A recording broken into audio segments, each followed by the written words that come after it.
You think I'll let you zone? Baka.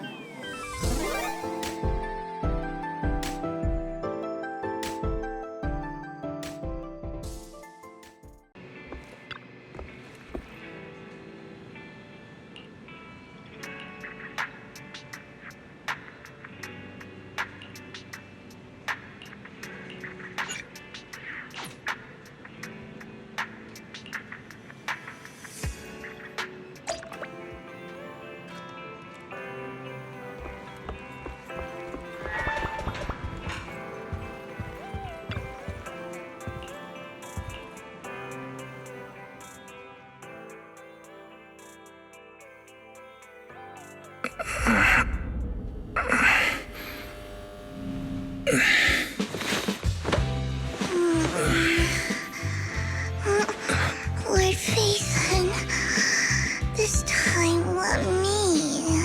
Vivian? Vivian?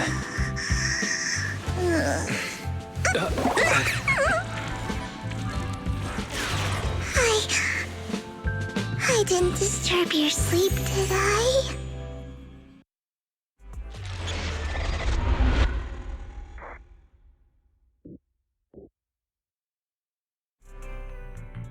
When I got here, the other Lord Phaethon said you were resting on the couch and just let me in. I meant to keep you company while you slept, but then I dozed off myself. Ugh. I was going to sit here looking super cute, hands cupping my face. You know, like the #1 sleepy face I want to wake up to pose. I can't believe I ended up falling asleep myself.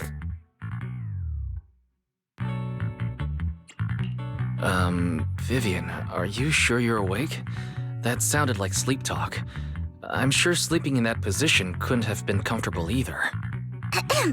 No, Lord Phaethon. I was just worried that I had disturbed your rest. Just being able to see you sleeping peacefully is already the highlight of my day. No, my entire month. Though it is a bit late, but... Good morning, Lord Phaethon. Good morning? Why so formal all of a sudden? Sounds like you're about to make an announcement. Mockingbird's death has stirred up quite the storm. I took some time to gather intel. It seems someone deliberately leaked the story that Hugo is an illegitimate child of the Ravenlock family, but I haven't found the source yet. Could it be Hugo's uncle, Hartman? Maybe he's trying to turn people against Hugo and Mockingbird by playing the illegitimate child card. I suspected that too. He could be using Hugo's background to make people believe Mockingbird is just another Top's pawn. To the upper class, Mockingbird may be insignificant, but it has a loyal following among regular folks. But after some digging, I was surprised to find that the public isn't turning on Hugo. They're actually starting to see him in a better light. Some people feel bad for him, some relate to his struggles, and Hartman's the one getting all the heat. Public outcry against Hartman is growing, with many believing he murdered Hugo for his own selfish gain. Tops is hosting an industry summit this week, a responsibility usually handled by the Ravenlocks.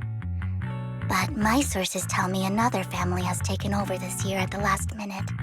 If I'm not mistaken, Tops is intentionally keeping its distance from the Ravenlock family due to the current public sentiment.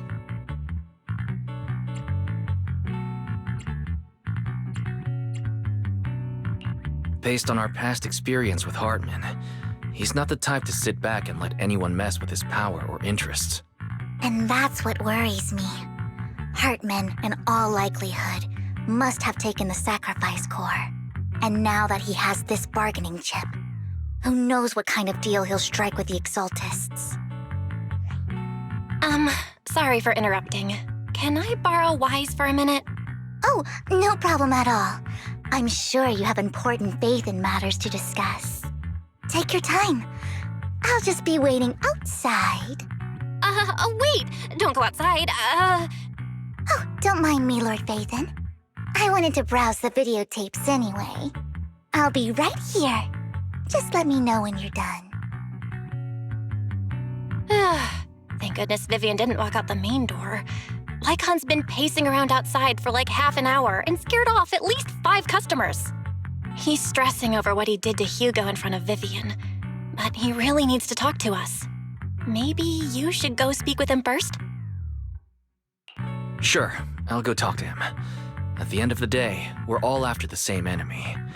As proxies, we should become the bridge between them.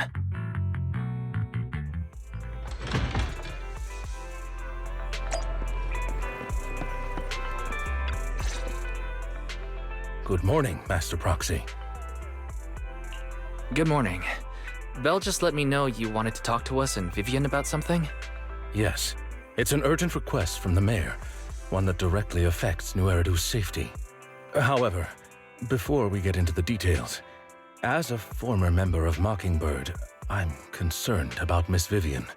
Hugo made many mistakes and betrayed the principles of Mockingbird, but I'm certain he didn't intend to put Miss Vivian or you in danger. I don't know Miss Vivian very well, and I was the one who took her companion's life. I might not be the right person to comfort her, but I hope she doesn't regret the choices she made or lose faith in the path she chose. Vivian doesn't seem down at all. In fact, she's been actively gathering intel. I think she's handling this with even greater calm than I am. If you're feeling bad about what happened with Hugo, it might be a good idea to talk to Vivian directly. From what I've seen, she's not as fragile as you might think. That's reassuring to hear. I trust your judgment. You've always had a sharp eye for people. Would you mind coming in with me? I'd like to apologize to Miss Vivian in person. Sure, but just to be clear, I'm staying neutral and not picking sides. You both have your own stance on this. As a proxy, I'll do my best to help facilitate honest communication. I respect that. Thank you. Miss Vivian, I'm very sorry about Hugo. You don't have to explain anything. I'm also part of Mockingbird. Mockingbird stands on more than just gain, so it won't fall when fortunes shift. Hugo had his fixations and ambitions. I also have things I must see through. I'm determined to get to the bottom of the Exalits and the sacrifices. Miss Vivian, as a former member of Mockingbird, you have my deepest respect. You have my word, whatever comes next. I would never harm you or Master Proxy. As for Hugo, please accept my condolences. Condolences? That's not necessary. Mockingbird has plenty of tricks up its sleeves. This isn't the kind of act that ends so easily. Wouldn't you agree? You're right. I'm glad you guys are on the same page, but why do I feel like I'm being left in the dark? Master Proxy, I believe we all share the same goal. Uncover the truth of the Exaltists and the sacrifices. The mayor has tasked me with inviting you to take on this mission, and hopes we can work together moving forward. If the mayor wants to work with us, I trust he will demonstrate his sincerity in kind. Mockingbird will not serve as a pawn for the powerful. That will never change. Of course. While the mayor cannot handle this personally, he will make sure we have all the intel and support we need. Miss Vivian, I know you have your own intelligence network, but for some high-profile shady dealings, perhaps the mayor can provide you a different perspective. Please, take your time to discuss. If you're open to collaborating, I'll set up a call with the mayor so he can speak with you both directly. Belle, Vivian, and I need to think this through carefully with everything at stake. It's not a decision we can make lightly. Of course, I completely understand. When you've made up your minds, you can find me at the Ballet Twins.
I'll connect the call to the mayor now. My dear friends, I'm glad you're willing to keep working with me. I'm truly sorry about what happened to Mr. Hugo Vlad.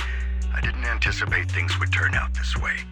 As mayor, I can't fully condone Mockingbird's actions, but personally, I had a lot of respect for Mr. Hugo Vlad. I looked further into Bringer's map. The sacrifices were created by an Exaltist named Landon, who was active in Janus Quarter. Mr. Landon passed away in an accident a few years ago. Before he died, he was researching sacrifices and was said to have created a batch of serum that could turn living people into sacrifices. The problem was, the serum wasn't stable, and after his death, the recipe was lost. No one knows what happened to the Exaltist in Janus Quarter back then. But it's clear that after the leader died, there haven't been major Exaltist activities in the area. Bringer's map marks the locations where the Exaltists' most successful attempts at creating sacrifices were. The leader of the Exaltists in Janus Quarter died a few years back, and they haven't been active since. Could it be that Hartman was just acting on his own? Unfortunately, that's not the case. My sources confirmed that Hartman had been secretly in contact with someone, and they only meet inside the Hollow. Is it possible it's someone from TOPS? TOPS is a huge alliance of corporations. They wouldn't bother getting their hands dirty. Instead, they just sit back and reap the rewards. Everything Hartman is doing is to secure his place in TOPS and strengthen his power within the Ravenlock family. If my guess is correct, Hartman has gotten in touch with the remaining members of the Exaltists that used to follow Landon, helping them create new sacrifices. But what's in it for TOPS? There's no way the Exaltists would just hand over their secrets about sacrifices to Hartman, right? A sacrifice outbreak would throw the city into chaos. And that's when TOPS steps in, taking control of the situation on their terms. The public will see the mayor as incompetent, while TOPS comes off as the real protectors of the city. And when that happens, public trust will shift towards TOPS. And Mr. Mayor, you might find yourself in an unfavorable situation. Still sharp as ever, Miss Vivian. So, what exactly do we stand to gain from partnering with you? Please don't tell me you're doing this out of some noble concern for your citizens. I'm not some hero of justice, and I don't believe in lofty ideals or empty promises. We have a common enemy. While our ideologies may differ, we can work together on this. And as proof of good faith, I may not know exactly where Hartman is, but I can fan the flames over Mockingbird's death and escalate conflicts within the Ravenlock family. So it was you behind the rumors. No wonder I couldn't trace the source of the public outcry. I'm not the one who started the rumors. I just helped them spread faster after they leaked. And I pulled a few strings to make sure the story painted Mr. Hugo Vlad as a heroic figure who was unfairly persecuted. As I said before, I had a lot of respect for him, and I'd be happy to clear his name. Now let me lay out my terms for collaboration. After looking into it, I found that the dormant sacrifice you discovered wasn't the only one. There are more places where sacrifices might be lying dormant. Too many eyes are on me right now, so I can't send my own men to deal with it. I'd like to ask you to retrieve the sacrifices from those locations. I'll make sure to dispose of them once you do, so no one will be able to use them again. On top of that, I've asked a friend to help monitor your physical condition, and maybe even uncover more of your potential. Her research overlaps with your teacher's work. You don't need to worry about her capabilities. She's a Void Hunter rank special investigator. Really? A Void Hunter rank special investigator is going to be assisting us? And she's involved in our teacher's research? That's right. She's heading to Janus Quarter for some business. I wanted to set up a formal meeting, but she declined. She prefers to assess things on her own, and will reach out when the time is right. She'll let you know the details then. So it looks like you both are on board with this commission and ready to help recover the sacrifices? Okay. This affects a lot of ordinary people in New Eridu. We'll do our best. I know you won't let me down. Given our positions, we might not be friends, but we're definitely not enemies. I'll leave the rest to you then. I've got to go. Goodbye.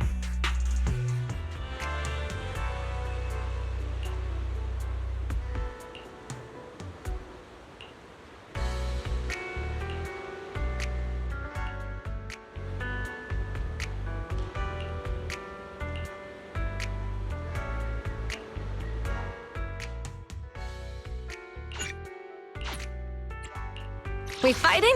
Hey! Officer, I'll protect you. Don't just looking for... Ready for combat. I'll help you. Standing by. Pick asset. Is the cut Standing by. You have my complete support. Huh? Touch my tail. You want to test my hammer? Only the brave. Did you? Ready for combat. Looking. Don't. I'll protect. Officer 1. Hey! Don't... We fighting? Standing by. Pick me. And his could take. One. Let's stir up some trouble.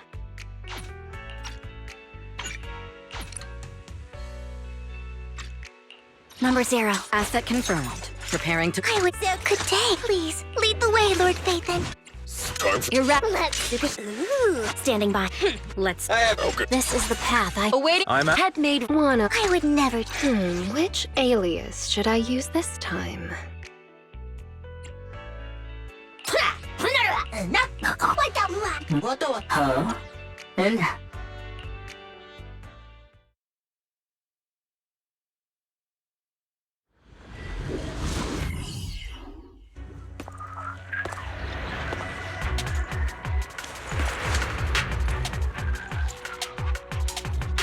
Lord Phaethon, thank you for trusting Mockingbird and me.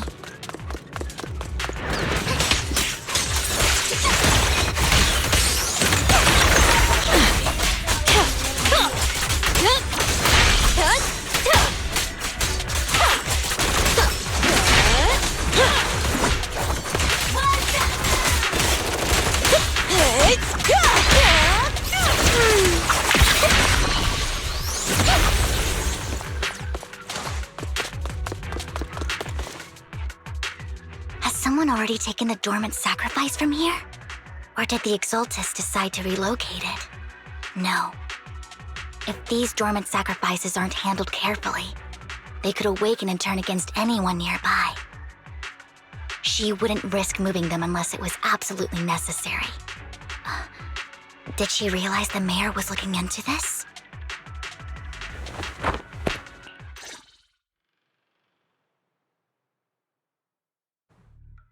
Did Hartman just make up this intel to get a shot working with us at Tops? I've been walking around forever and haven't found a thing. The Ravenlocks have always been a shady bunch. No surprise they've gone downhill over the years. I heard they were pretty loaded back in the day. What kind of business did they run? No clue. On the surface, their businesses seemed legit, but who knows what was happening behind the curtain. Probably something with the sacrifices. I mean, how else would he know about the dormant ones left around here for years? And he was so sure that even if those original sacrifices didn't work out, he had a backup plan. Backup plan? What could that be? Well, that's beyond me. I just happened to overhear something while I was next to Mr. Edmund one day. What's Tops planning to do with all these sacrifices, huh? For research? Do you think we'll ever have a normal life in the Hollows? Don't ask questions you shouldn't be asking. All right. There's nothing here anyway. Let's leave the Hollow and report back on what we found. And we'll make it just in time to clock out for the fieldwork shift. Let's get out of here first.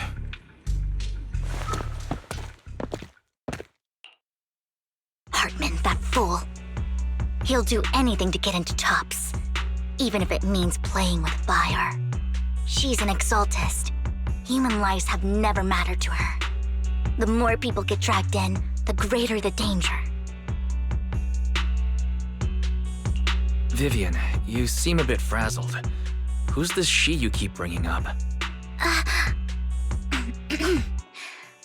I apologize for losing my composure. Please don't mind me. The she I'm referring to is with the Exaltists. Someone I have a history with. That's why the moment I heard about the sacrifices, I felt compelled to uncover the truth. I never meant to hide anything from you. It's just that, for me, the Exaltists bring back painful memories. And I'm not ready to face them yet. So, Lord Vathan, please give me a little more time. Once I've gathered my thoughts, I promise I'll tell you everything. Sure, I'll stop asking. What's more important than an unspoken past is the person standing in front of me now. As for everything else, we can talk about it whenever you're ready to share. Lord Vathan, if we weren't in such a hurry, I'd spend 3 whole hours singing your praises. I'll make note of this and make sure to get it done before bedtime. First things first, let's track down those dormant sacrifices. The Exalts have probably realized someone's after them by now. I wish we knew what Hartman's backup plan is. I just can't shake the feeling that something bad is about to happen.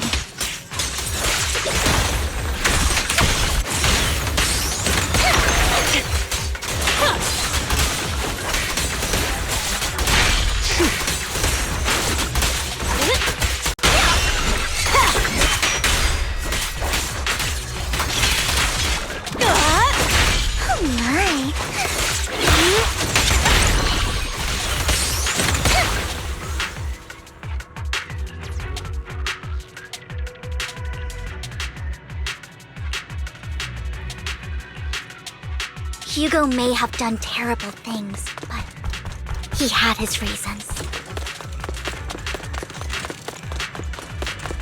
Mockingbird might be seen as the bad guys by a lot of people, but... Fool, don't touch me. Ironically, joining Mockingbird is what put me on the right path.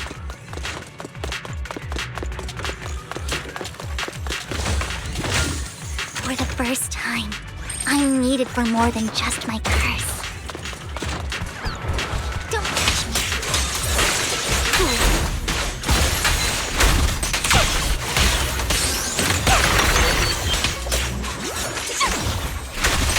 Look around.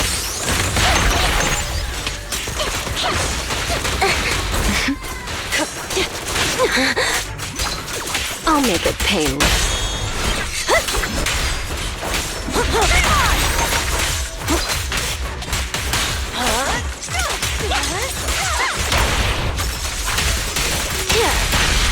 Nothing here either.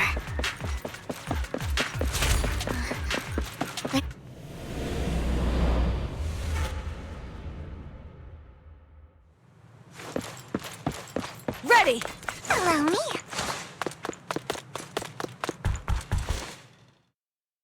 I knew it was you, Vivian. Camille, what are you doing here, sis? Are you destroying the dormant sacrifice? Vivian, don't call me sis. I'm not your sister. Are you trying to stop the Exaltists? I never left the Exaltists. You know what Landon did back then! Lord Landon did it for the Creator. His methods may have been extreme, but they were necessary. Back then, you walked away. You should do the same now. We didn't meet today. Take your friends and leave. What's wrong? Are you being forced into this? I can help you. Help me? Like how you helped her? Vivian, you're crying. You see me, don't you? No, You haven't changed a bit, Vivian. No need to hide your tears. I know exactly what's ahead for me. You've made your choice, and I've made mine. One last piece of advice. Stay out of this. She loathes you. I won't tell her we met today. Don't show yourself around us again. Camille!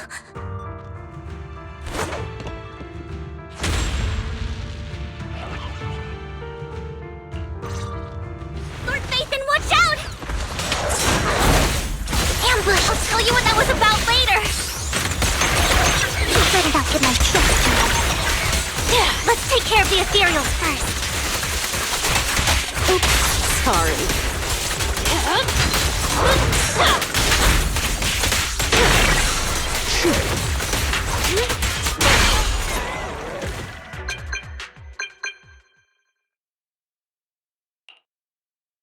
You've been gone forever! Did you run into any trouble? We searched the coordinates the mayor provided. Most of them were already empty. No dormant sacrifices. Camille, the Exaltists have been actively destroying the dormant sacrifices. Why would the Exaltists go after the sacrifices? I saw it too, but I can't figure out why the Exaltists would do this. And one of them is someone I once knew. I thought she would leave the Exaltists after Landon's death, but she stayed. Wait, what did I miss? Why do you know so much about the Exaltists, Vivian? When I was a child, I stayed with the Exaltists for a while. Back then, Landon was one of the most respected figures among the Exaltists in this region. A lot happened, and after Landon died, I left. I can't turn a blind eye to the sacrifices. I know all too well how many lives have been lost bringing them into existence. Ever since I learned a sacrifice had appeared in Janna's quarter, I haven't been able to stop worrying. I won't let history repeat itself. That's why I asked Hugo to investigate, starting with the Sacrifice Corps. Vivian. Please stop. I'm not looking for comfort. I'm just recounting the story for you to understand the situation. We've got bigger things to focus on. But when I do need comforting, I'll come straight to you. I hope you'll make time for me, Lord Vathan. Just so you know, I'm not the easiest to console. Absolutely. If you're feeling down, we'll be here for you.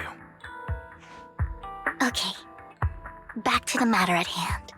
That conversation between those two TOPS employees back in the Hollow is still bothering me. They said Hartman had a backup plan, and that got me thinking about some news that was quietly swept under the rug. Lately, there have been mining accidents in Ravenlock-controlled areas. Many workers have died. The families were paid off with huge settlements, way more than usual. No protests, no controversy, and the issue was buried. But considering the Ravenlock's financial position, why would they be so generous with payouts? That sounds sketchy. Do you think those accidents were faked? Precisely. I don't think those workers died in mining accidents. I'm planning to reach out to some old friends, see if they've heard anything about this. Do you have time, Lord Vathan? My contacts are just near 6th Street. Care to join me? Sure. Let's go together.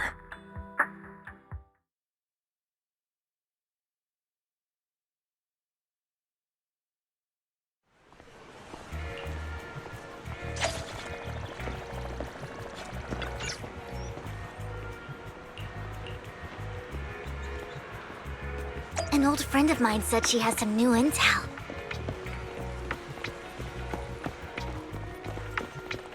She's like a mentor to me.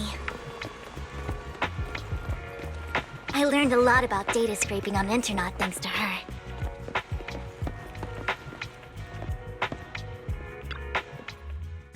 Rain! Long time no see. Yeah, it's been a while. Rain? So you're the old friend Vivian was talking about. Yeah, Phaethon. Long time no see. Rain! You actually know that Lord Vathan is Lord Vathan? No, I mean, you actually know Wise is Lord Vathan. I didn't know right away. One time, I needed a favor from Nicole. I only found out after meeting them. I mean, who would expect a legendary proxy to be running a video store for a living? Oh, by the way, your idol... Rain! Let's not bring up old stuff. Lord Vathan wouldn't be interested in that. Why are you all tense? Right! Lord Phaethon lives on 6th Street too, and might know your idol. Remember when you traced that post on Internaut to 6th Street and actually went to check it out? And you came back all bummed, spouting nonsense. Like there was only a black cat at the location, and maybe your idol is actually a talking cat. Or something like that. I think I know that black cat. It hangs around our shop now. Lord Ethan, please, let's drop this topic. Come on, Vivian. It's been years and you still won't say who your idol is. If you'd just let me, I'd have tracked them down ages ago. I get it. You want to find the person who's important to you on your own. But you've tried so hard already. It's okay to lean on me a little, you know. I'm sure your idol won't hold it against you. I shouldn't have come to see you. Huh? What's wrong? Rain, Vivian said you might have some intel for us. Should we get into that first? All right, let's get down to business. Here's something I'm pretty sure about. The Ravenlock family's claim that those missing workers died in an accident? Don't buy it. The last signal from those workers was near the Hollow. Then communication went dark. I think they were taken into the Hollow. And yesterday, I picked up that the Ravenlock family secretly hired some people to search the Hollow's perimeter. I caught a weird distress signal from someone and managed to track down the source. When I tried to reach out, the signal cut out completely. The last trace of the signal was near Lumina Square. Finding someone in real life isn't really my thing, so that's where you come in. Okay, we'll take a look around. You just said this is something you're sure of. Do you have anything you're not so sure of? I dug up some info online, and one thing stood out. A few days ago, there were some creepy sounds coming from an abandoned warehouse by the port. The place was locked up, so no one could see what was happening inside. Not sure if it's related to your search. If you don't find anything useful around here, it might be worth checking out. Well, that's all I have for you. Thank you, Rain. Don't get all emotional on me now. I'm just helping out a friend. This one's on the house. Consider it payback for the favor you did me last time. But if you still want to find your idol, hit me up. I've been curious for what... Alright, don't worry about it. I'll manage it myself. Stop being so nosy, Rain. Nosy? Nah, just professionally curious. What kind of person is worth all this searching, huh? But honestly, whoever they are in real life, they've become a part of you. You've come a long way in this search, Vivian. I much prefer the person you are now. So if you find this person, don't chicken out. Go meet them. People will appreciate you for who you are. Rain. I might not care about the real world or what it'll be like, but I hope everyone I know can live a good life.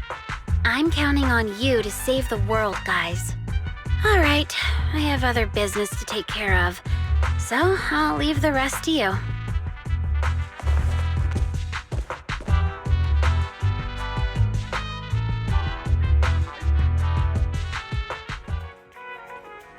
Lord Phaethon, please pay no mind to what Rain said.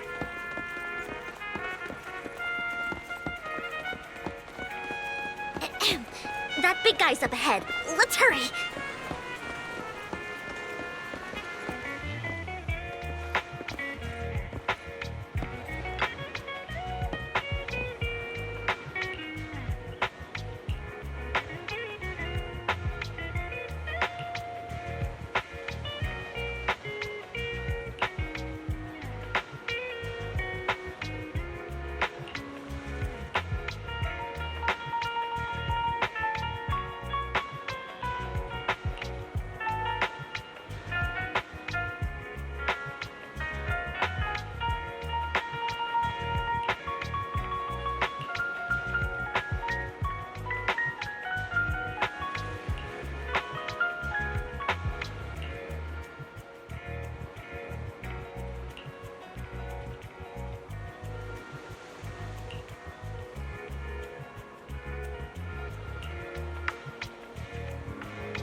Don't take me back, please.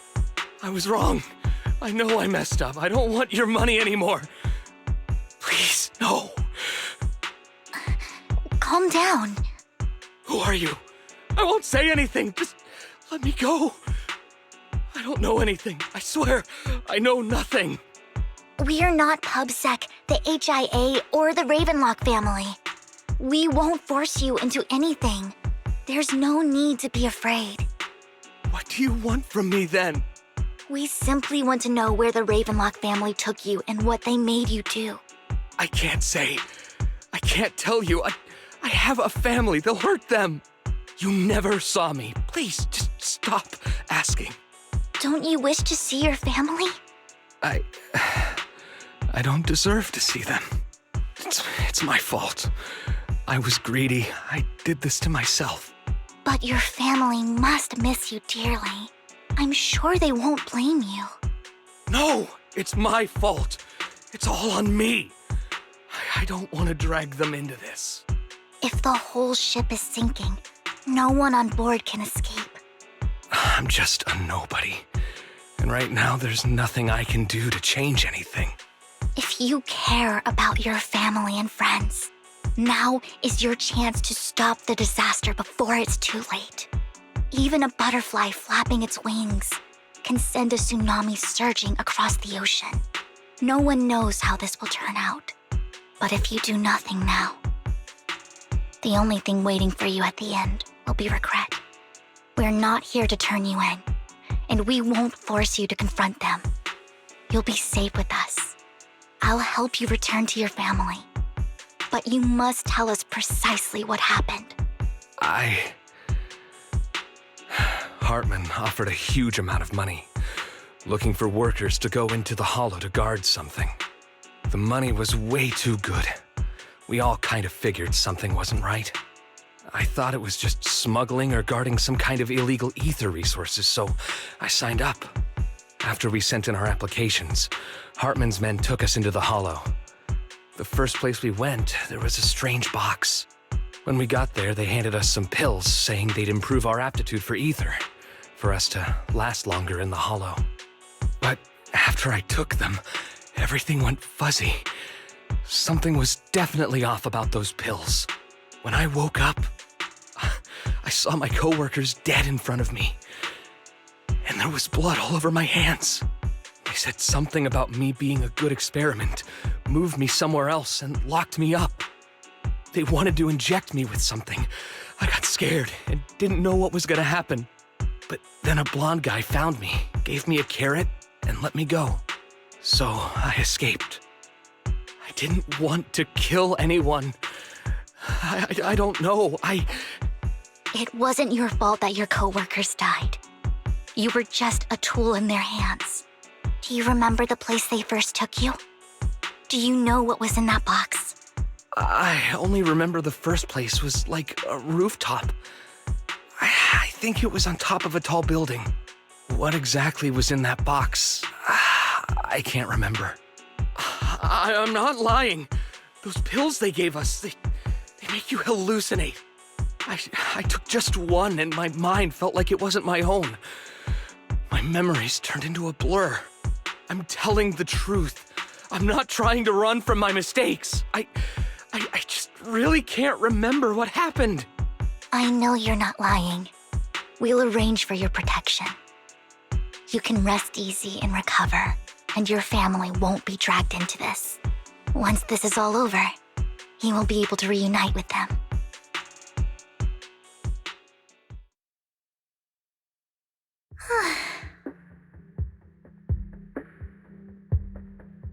Sometimes I wonder if you've had some kind of special training, Vivian. No matter who you're up against, you seem to analyze the pros and cons and make a judgment in no time. Actually, I wasn't always like this. I used to run away when things got tough. There was even a point where I just wanted to disappear. As if my very existence was the source of suffering. I wondered. Perhaps leaving it all behind could put an end to the pain. It's hard to picture that. My first impression of you was pretty assertive. Well, I was on a mission at the auction when we first met.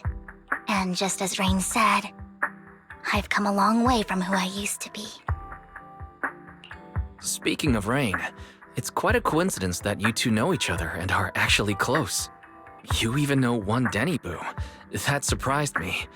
We might have crossed paths without even realizing it. Enough about me. Tell me more about you, Lord Vathan.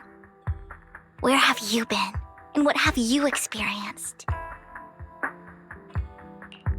Looking back, it feels like I've been through a lot lately. Belle and I even lost our Vathan account. It's a long story, starting with how the Cunning Hares took something from the Red Fang gang.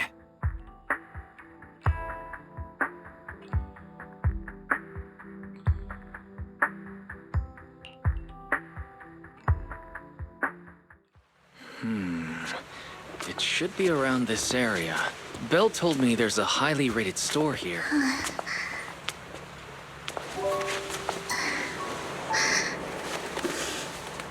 Lord Vathan! What's wrong? I've seen that black cat on 6th Street. That harmonica in the outer ring you mentioned.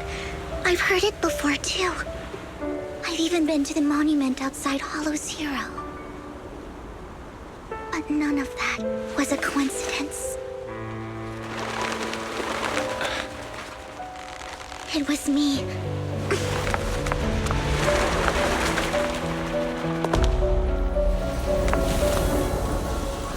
Following you, and now I've finally made it to your side. Ever since I was little, I had been seen as the bringer of bad fortune. I had traveled to many places and witnessed far too much misfortune.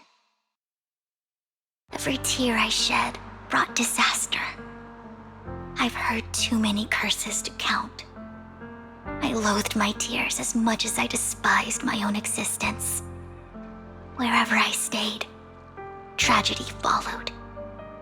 I had roamed too many places, and each time, it ended the same way.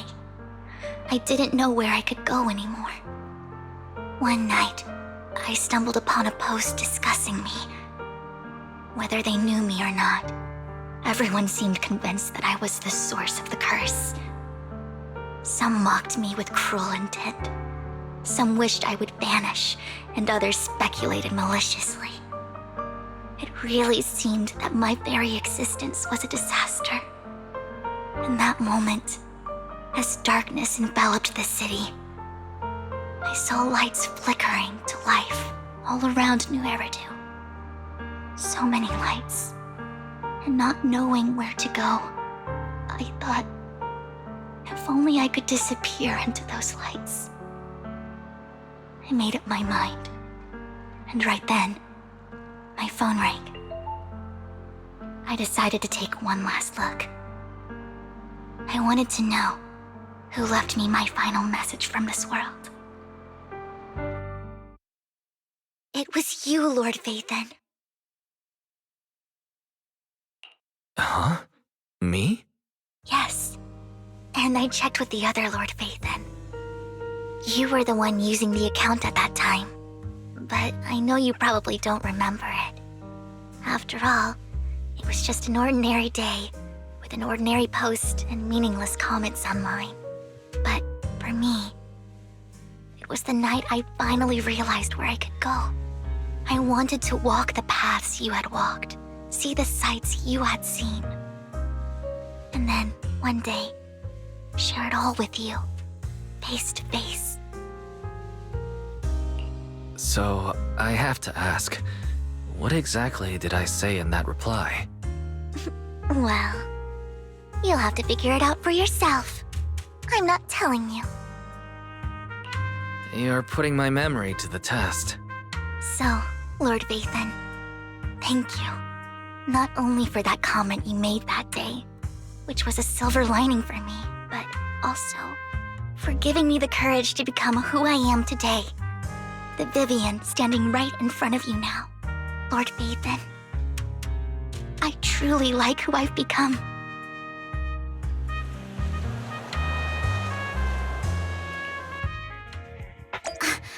Lycon just sent a message. There's an update. Let's head back to the video store and go over the details together.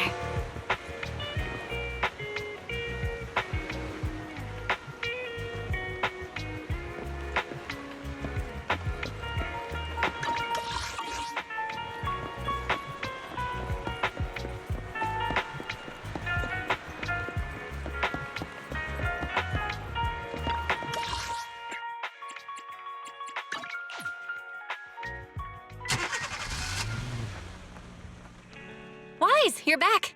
Looks like Lycon's tied up with something. He said I should just chill until you're back, and then we can talk online. I'll call him now. Master Proxy, Miss Vivian. The gentleman Rena brought back has stabilized and calmed down now. Based on his account, we've identified where Hartman is hiding the core. He also mentioned that Hartman plans to trade the core with a group of people. We suspect that this group consists of members from the Exaltists. I knew it.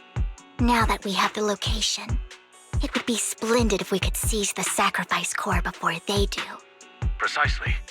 We hope you can head to the location as soon as possible to secure the sacrifice core. All right, we'll get there right away. I have other matters to attend to, so I'll leave the retrieval of the sacrifice core in your capable hands. The mayor's friend that he mentioned before will also be assisting you this time. The target coordinates have been shared with her, and she'll meet you there. Please ensure your safety, and I wish you all the best.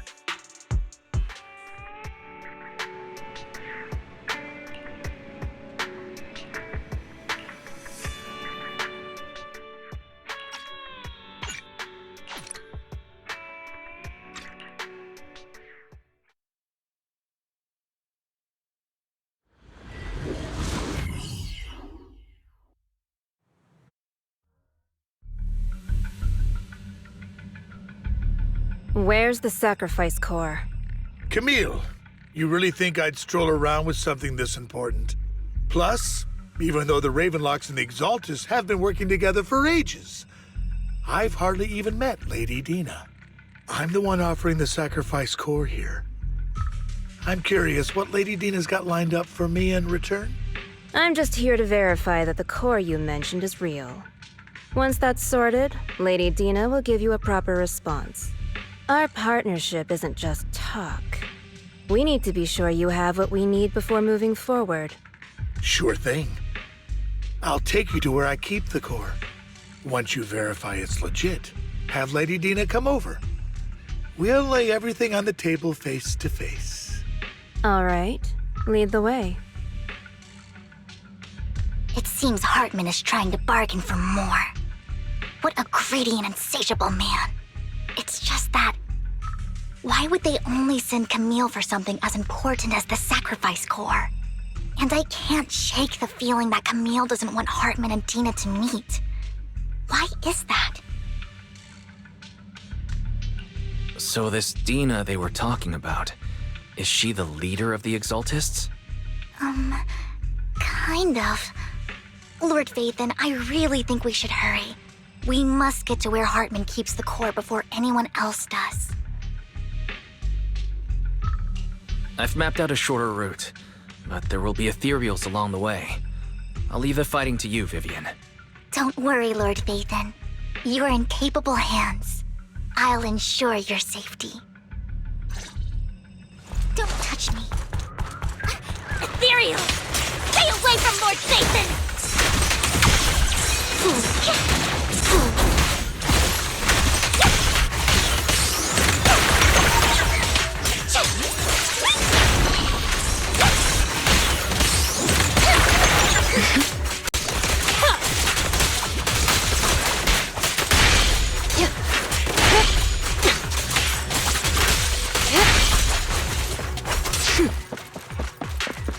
Looks like Hartman's trying to negotiate for more leverage.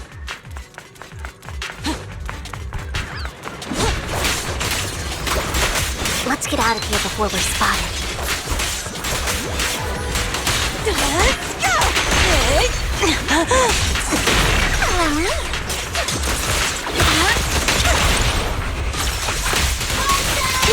Let's keep moving, Lord Vathan.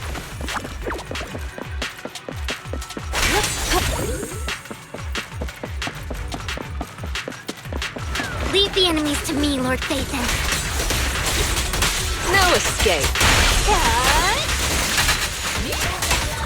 Oops, ready.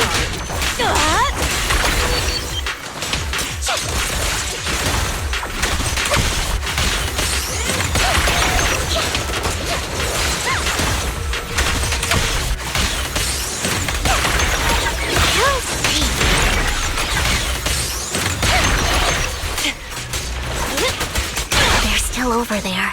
Looks like they're arguing. My turn. This is our chance. Let's hurry.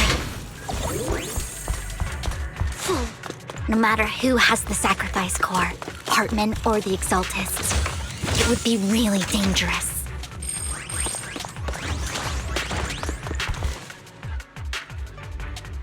Hand over what's in the box. Or we do this the hard way. Let's make this quick. You sure talk big, little girl. Let's see if you can get past. Let's hurry and secure the sacrifice core. Lord Phaethon, the box is empty. So Hartman never kept the core here to begin with? How did you even find your way here? Where's the core in the box? What did you do with it?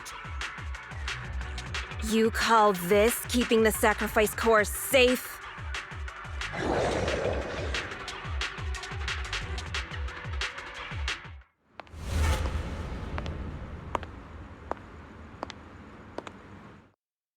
Vivian, it's been ages.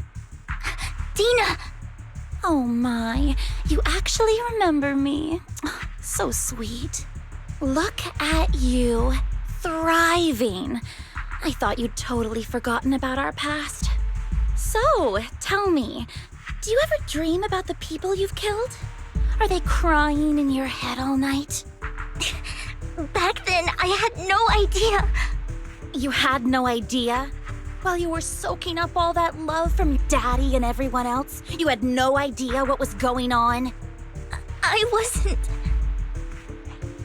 Lady Dina, Miss Vivian didn't actually... Camille, when did I say you could meet up with Hartman today? I just wanted to make sure the sacrifice core is legit. I was worried Hartman might try to pull a fast one on us. Really? So loyal. I thought you'd be more like the old days. Just a few words from Vivian and you'd be plotting my demise. Just like what you did with Father. I won't, Lady Dina. Don't even think about betraying me, Camille. You owe me for what went down back then. However, I do understand your worries. This core, it's fake. No way! I got this straight from Hugo. It can't be fake. How can you just claim it's fake without any proof? Ugh, seriously?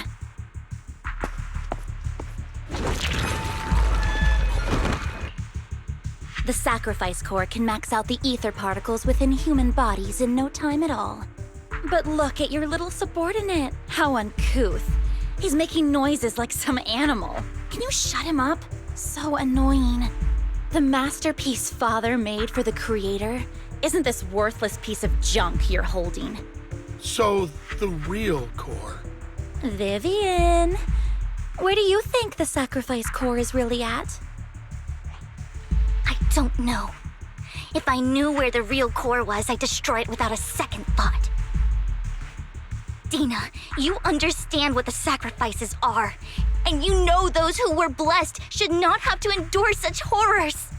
Oh, they shouldn't have suffered those horrors. Weren't you the one who decided if they'd be blessed or not? If it weren't for your tears, how would they have encountered such misfortune? How self-righteous, Vivian. Their fates were in your hands. It was you who brought disaster on them. Landon just needed an excuse. He needed someone to blame. Whether I shed tears or not, he'd treat living beings as mere subjects for his sacrifice experiments. Dina, you know all of this. Landon even went so far as to sacrifice you. Shut up, shut up, shut did it for his great cause. Vivian, why do you always mess everything up for me? Everything! You did it before, and now again! You just had to ruin my plan. I was so close to fulfilling Father's last wish. If you don't give me the sacrifice core, be prepared to become food for the ethereals. I told you I don't have the sacrifice core. Otherwise, I would have destroyed it already. Lord Phaethon, find the right moment to retreat. She can be quite unpredictable when her temper flares. Oh, really? You don't have it? Then I suppose there isn't a reason to keep you alive.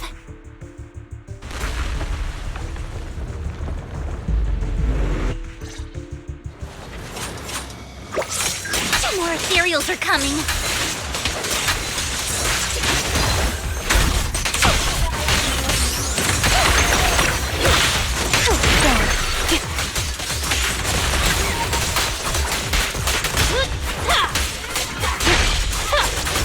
Too many. No chance to get out of this.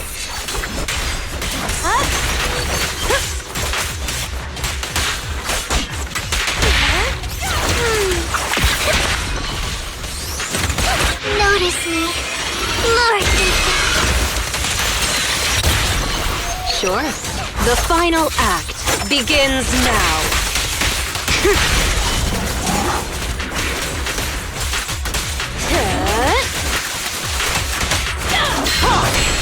One step further!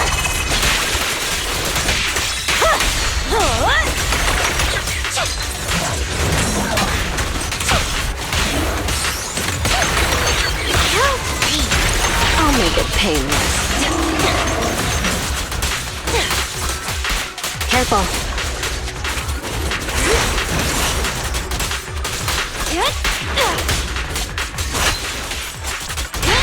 Stay away from Lord Phaethon! There are so many.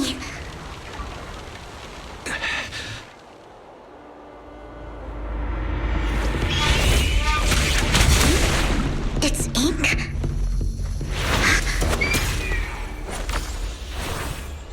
Shun Palace, good fortune, closed gate, safety. What? An evil miasma gathers here. Another place of conflict. If you wish to avoid disaster, then head southeast.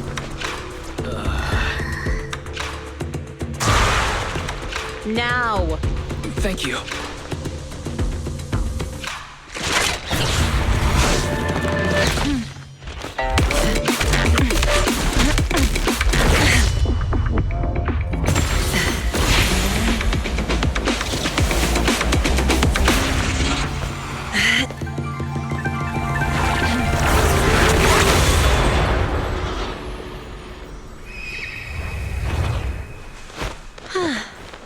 Finally, peace and quiet.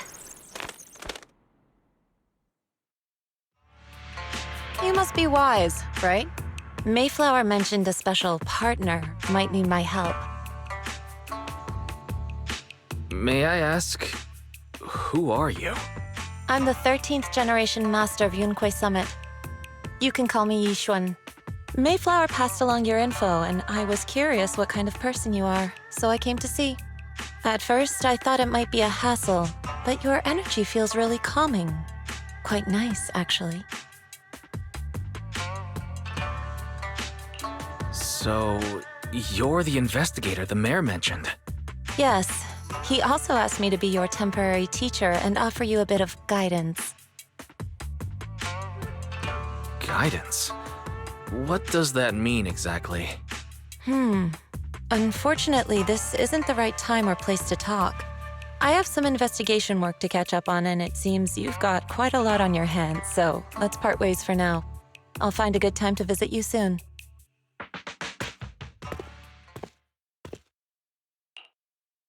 I'm so sorry, Lord Phaethon. I'm just not feeling very well. I think I'll head back for now. I'll investigate the sacrifice core and reach out once I find something. You don't look so great. Let's get out of here and figure things out later.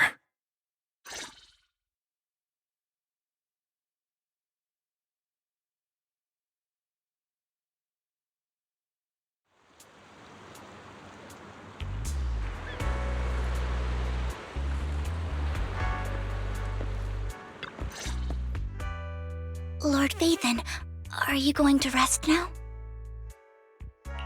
I can head back later, Vivian. You seem a bit off since we left the Hollow. If you want to talk about what's bothering you, I'm here. Sometimes it helps to get it out. I didn't mean to keep my past from you, Lord Vathan. When I was little, people thought I brought misfortune, so no matter where I went, no one wanted me around for long. Then, one day, Landon adopted me and brought me to the Exaltists. There, I met Dina, who was so kind to me, treating me like a dear sister. She told me her father, Landon, was a great man who'd one day make everyone stop fearing the Hollows, so all life could live freely inside and outside of them. Dina helped Landon pick people for the blessing, and everyone in the Exaltists respected her greatly. Those who received the blessing would have a better ether aptitude, allowing them to enter the Hollow freely without fear of sudden disaster. Back then, Dina would chat with me every day, always about the Exaltists and her father.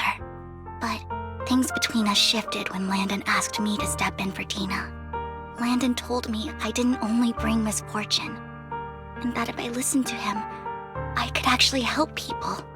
After that, he'd take me to meet people, and if I shed tears, he'd give them a blessing medicine. Those who got the blessing could dodge calamities. At first, I was ecstatic, thinking I could help others. I shared my joy with Dina, but that was when she started to pull away from me. Was that blessing medicine the same sacrifice serum Bringer had? Yes.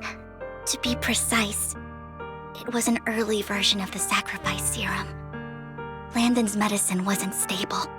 The medicine Landon developed could boost abilities quickly, but also sped up the development of ether corruption.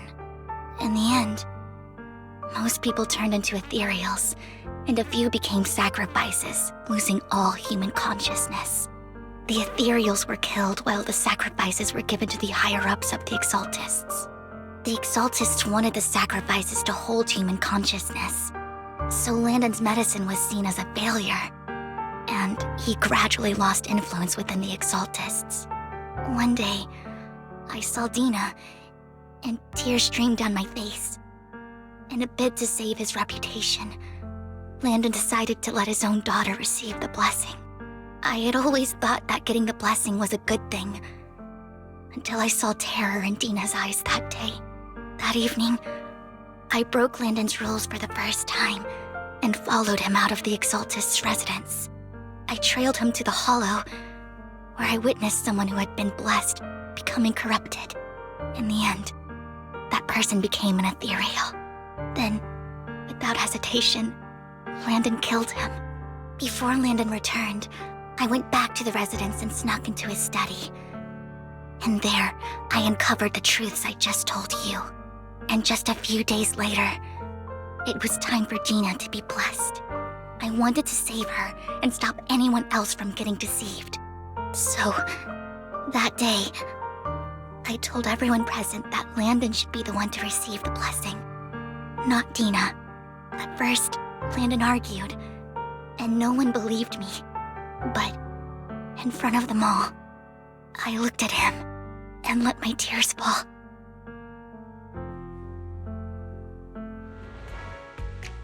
Lord Landon, please accept the blessing. Vivian, you... Why won't you accept the blessing? Were you lying to us? Ungrateful fools! You have no use anymore! Liar! Run! Run! Dina! Dina, wake up! We have to go! Vivian? What's happening? Listen to me! Lord Landon's so-called blessing isn't...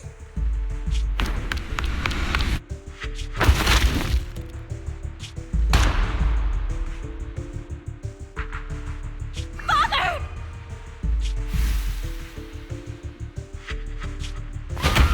no, I was just... Mom, I want to go home. It's got nothing to do with us. This is just what happens when you don't accept the blessing. Vivian, was this you? Tina, I just didn't want you to accept the blessing.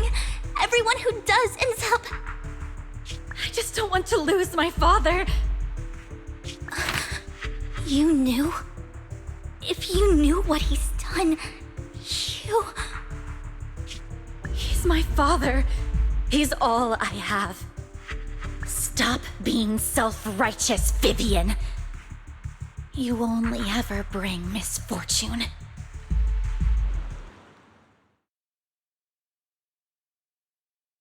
I thought once Landon was gone, Tina would leave the Exaltists. I never expected her to continue his research, or that Camille would stay. Camille lost her entire family in a hollow disaster, so she's always supported the Exaltists. She's not a bad person.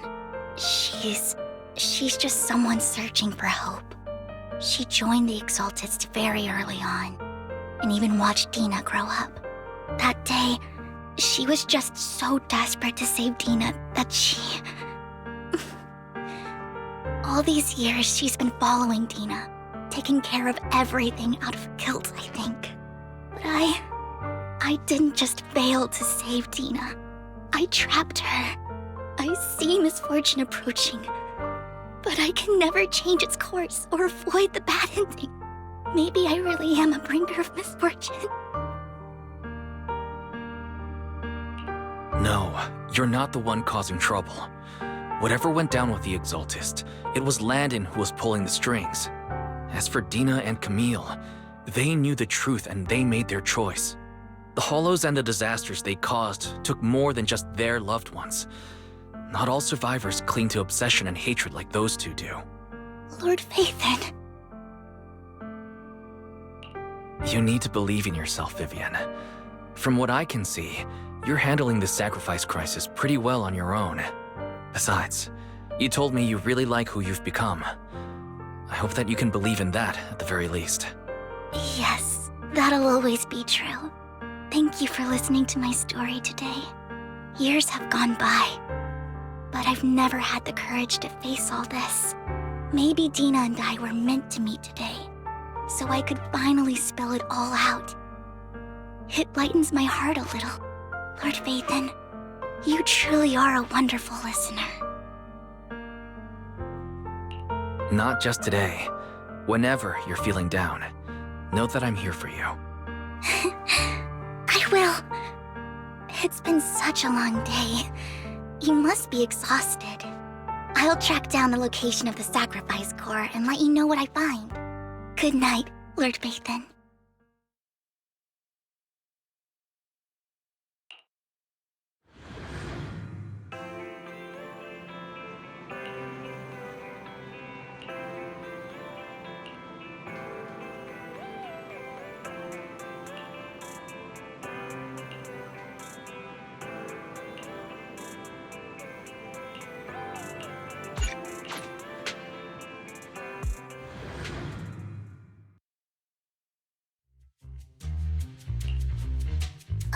Shawl, I didn't expect you to be working here. Perfect. I was just covering someone's shift. The screening here is super strict, and I was afraid the supervisor would realize I was new and subbing for someone, so I hid in the control room during the supervisor's inspection. So I happened to bump into this guy, a blonde man wearing a hat, and I think he was checking some footage. Then he logged that footage into the tape he brought. Later, I found that part of the footage had been wiped. Blonde, wearing a hat. Could it be Hugo? Do you know him? I think it's him. If it were Hugo... I think I know where he would hide the tape. Thank you, Shaw. You were a big help. Great! You also helped me a lot when I started working. I used to make mistakes all the time. If it weren't for you cleaning up my messes, I would have been fired ages ago. So I'm happy I could help you too. All right, go ahead and do what you need to do. We'll catch up another time.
If I'm not mistaken, you and Vivian share the same goal. Silence is no good for negotiation. I just don't want Dina to reach a point of no return. Hasn't she already reached that point with what she's doing? The formula for the Landon serum was lost, but a batch survived, and Dina was able to develop a substance that can be used for mind control. She's trying to combine the two to make sacrifices that would obey human commands. If the dormant sacrifice and the remaining Landon serum are destroyed, we can put an end to this. Dina's concoction can't create sacrifices on its own. And the sacrifice core? That belongs to the creator, not her. Although I find Landon's methods despicable, I can't deny that the Exaltists and the creator are leading us in the right direction. I just don't want Dina to spend her life trapped by her father's mistakes. I mean, no offense, but I find your protectiveness rather weird. I will confirm the location of the dormant sacrifice and find the chance to relay the information to you. I do not want any of my people to be going into danger. As for the sacrifice core, I can only guarantee that it will not fall into her hands. As for how things will ultimately play out, the creator will guide me.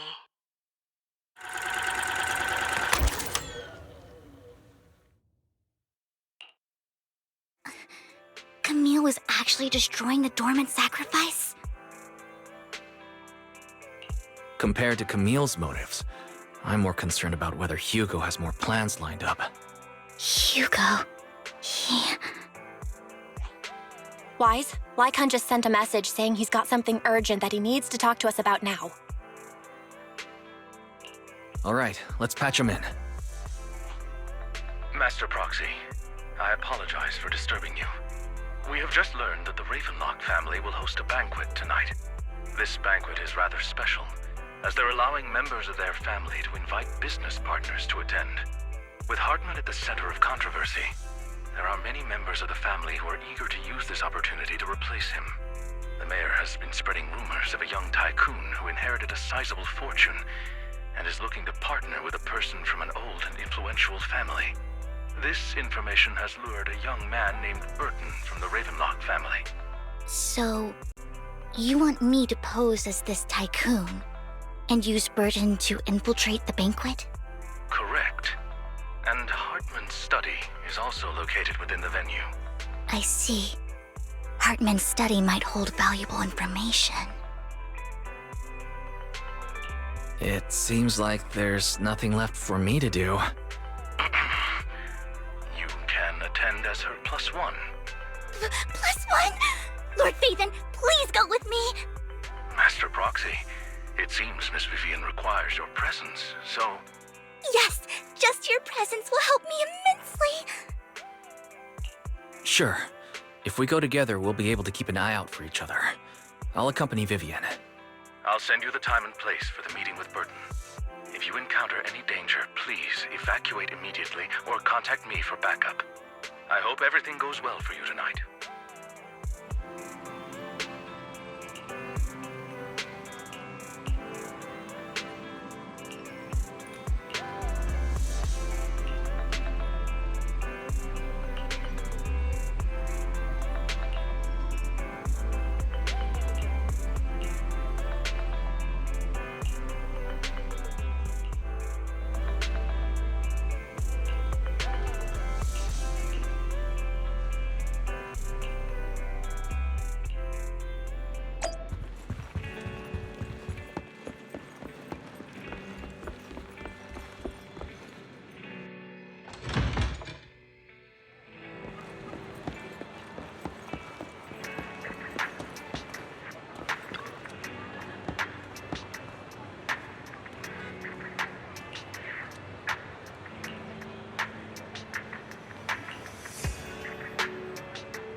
Miss Banshee, I believe I've shown you my sincerity. Now how about you? Sincerity? My presence here is a show of sincerity. If we're to work together, Miss Banshee, you should drop your pretentious act. I am well aware of the ways of the Ravenlock family. If I were to come empty-handed, I probably wouldn't even be able to make it out the front door tonight. Since I agreed to come with you, and even brought along my most precious companion, does that not show my deepest sincerity? No need for such an off-color joke. Our door is always open for those coming or going. We both know what's what, so let's cut the small talk. I know far more about how the Ravenlock family made their fortune than most here. I am also well aware of why Hartman, despite such a massive scandal, still remains in power. Oh? Do tell. Exaltists, blessing, sacrifice, Landon. Where would you like me to start? How did you know that? No, who are you? Don't be so tense. If I'm not mistaken, it's about time the banquet began. My companion and I are practically famished. Is this how you treat your guests? By letting them starve? Perhaps when we've had our fill, we'll remember where the sacrifice is hidden. You know where the sacrifice is? So, can we go get something to eat now? And I'm also looking forward to receiving a special dessert from you.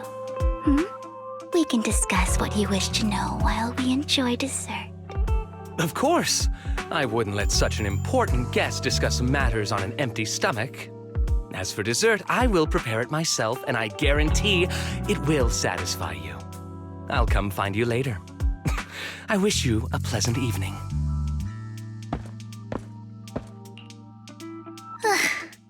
These kinds of people are exhausting to deal with. I really don't know how Hugo used to put up with it. Was there a special meaning to the dessert you mentioned just now? I thought he'd stay for longer, but he left once you said that. Hugo taught me that bringing up dessert in such situations is a way of telling the other party they need to offer more. Fortunately, that old fox Hartman is terrified of losing power.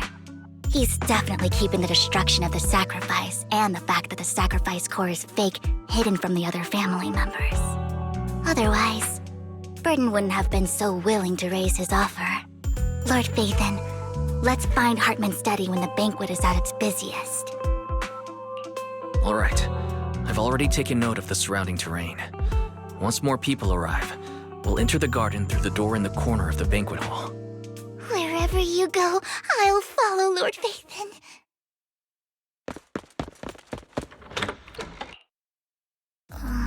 Isn't this going a bit too well? The security outside of the manor is really strict, but maybe it's more lax on the inside? Just in case, though, let's contact Lycon. Right. Having some backup would be safer. Let's check Hartman's recent correspondences for clues.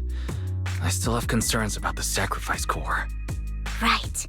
Though the core he gave Dina was fake, Hartman might have left a trick up his sleeve and hid the real one. Then let's split up.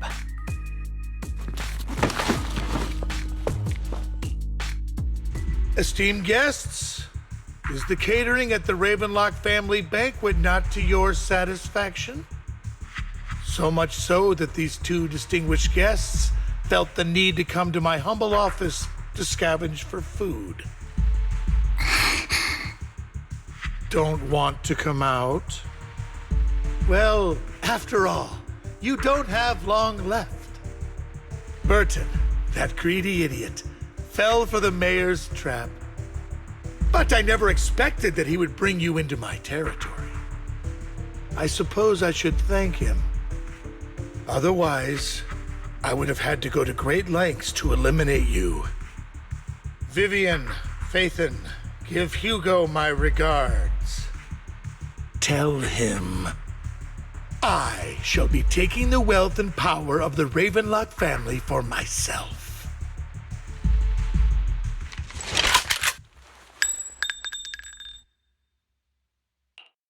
The bullet. How? Dear Uncle, why must we be so distant with one another? You can just tell me what you want to say directly. Hugo! Impossible! You're... Uncle, you must know a Ravenlock will never stop until they get what they want. Did you really think I would be defeated so soon, when I have yet to trample you into the dirt? You filthy bastard! You only know how to resort to these petty tricks! Petty tricks?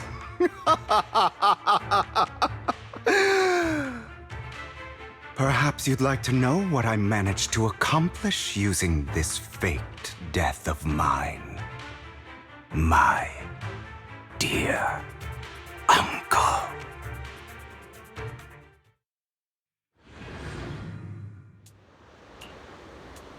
Faking my own death. Hope it's all worth the theatrics in the end.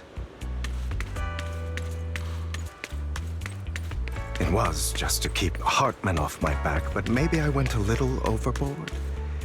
The manager must be pretty shaken up. I should apologize at some point.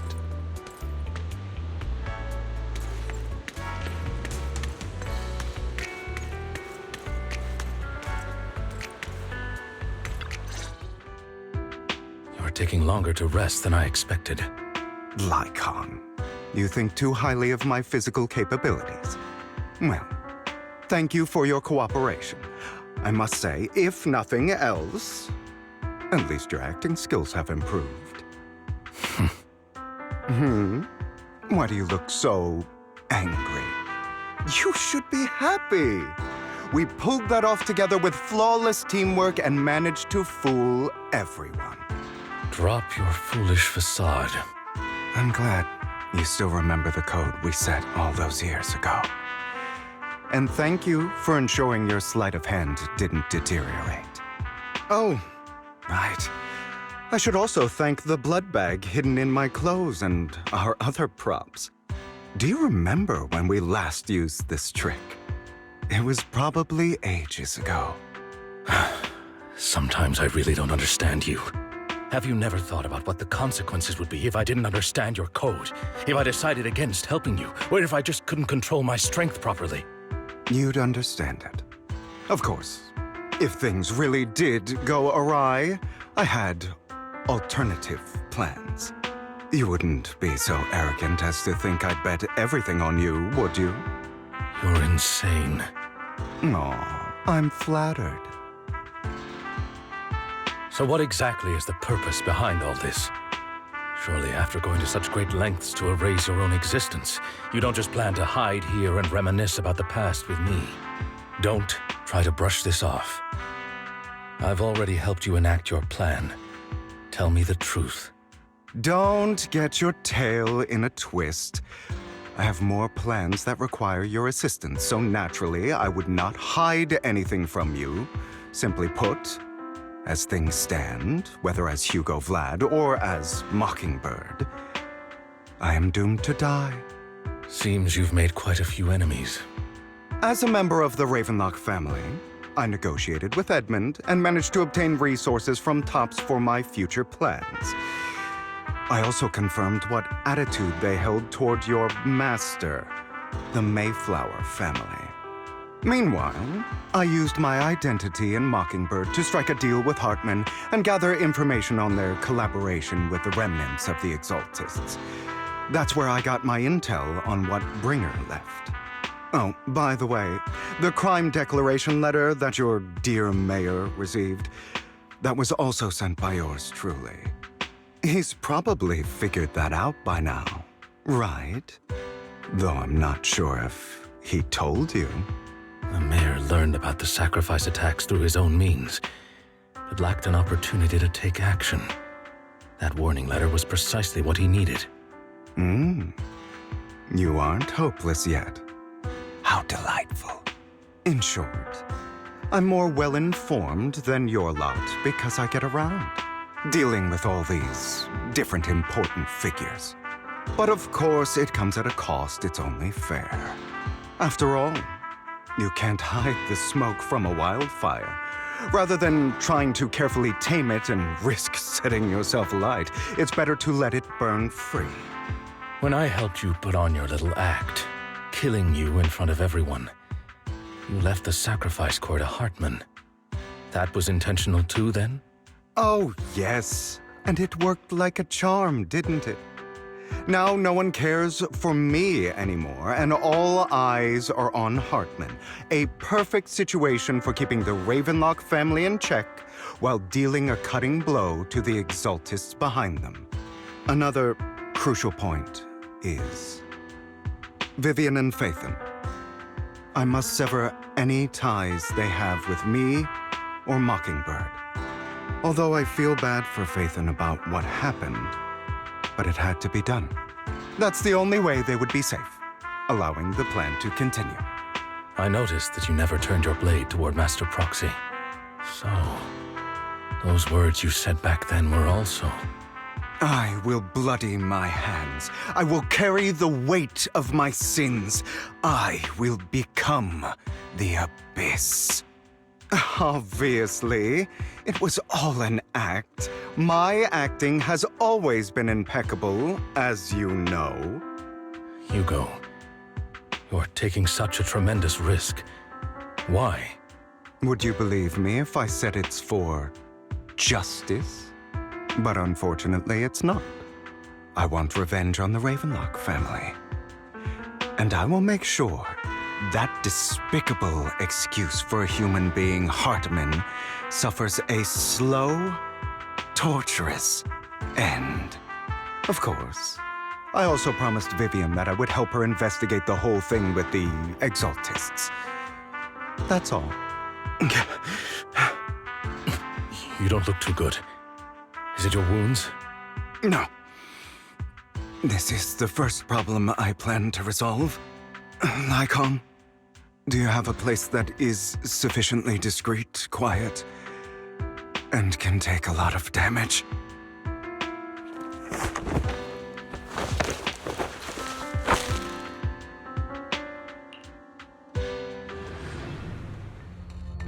What exactly are you doing? Don't look at me like that. If I didn't have to do this, I wouldn't. Hartman recently obtained a bizarre substance, most likely from those crazy Exaltists. After use, it allows control of the victim's mind, to some extent. You were dosed with it? To be more precise, Lycon, I deliberately allowed Hartman to put this drug in my cup to facilitate our previous collaboration.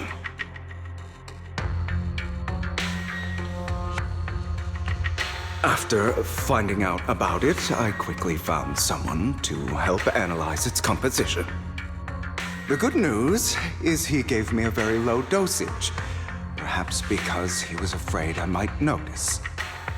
There's a different medication that can delay its onset, preventing me from actually being under his control. I simply need to put on a show in front of my dear uncle. The bad news is that currently there is no antidote. When I delay those effects, however, they will accumulate and erupt when my body reaches its limit. It may even break my mind. And that's exactly what's happening now. I need to endure those accumulated consequences. So, I will lock myself in this room for however long that takes. I've tied my limbs to prevent me from smashing this place or accidentally hurting myself. Anyway, after you leave, do not open this door, no matter what you hear. I recommend seeking professional medical assistance. This is advice I received from a doctor. Or are you saying you don't believe I can make it. So, Icon, come find me here at the scheduled time. All you need to do is smile and await my victory. What if I want to stop you? You know you won't succeed. You never have. And you never will. Well, time is short. Let's begin. I understand. Don't die, you stupid bastard.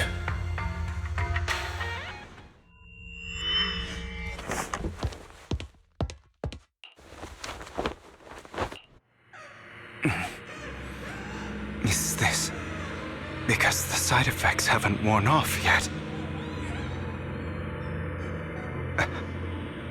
Icon's late. I'm surprised. Or is something wrong with time itself?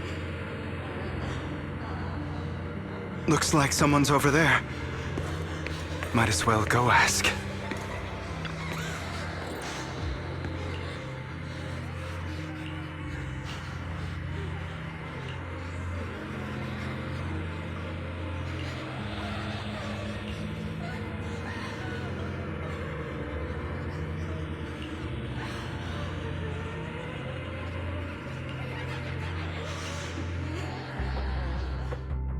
All your fault! I wish I had never given birth to you!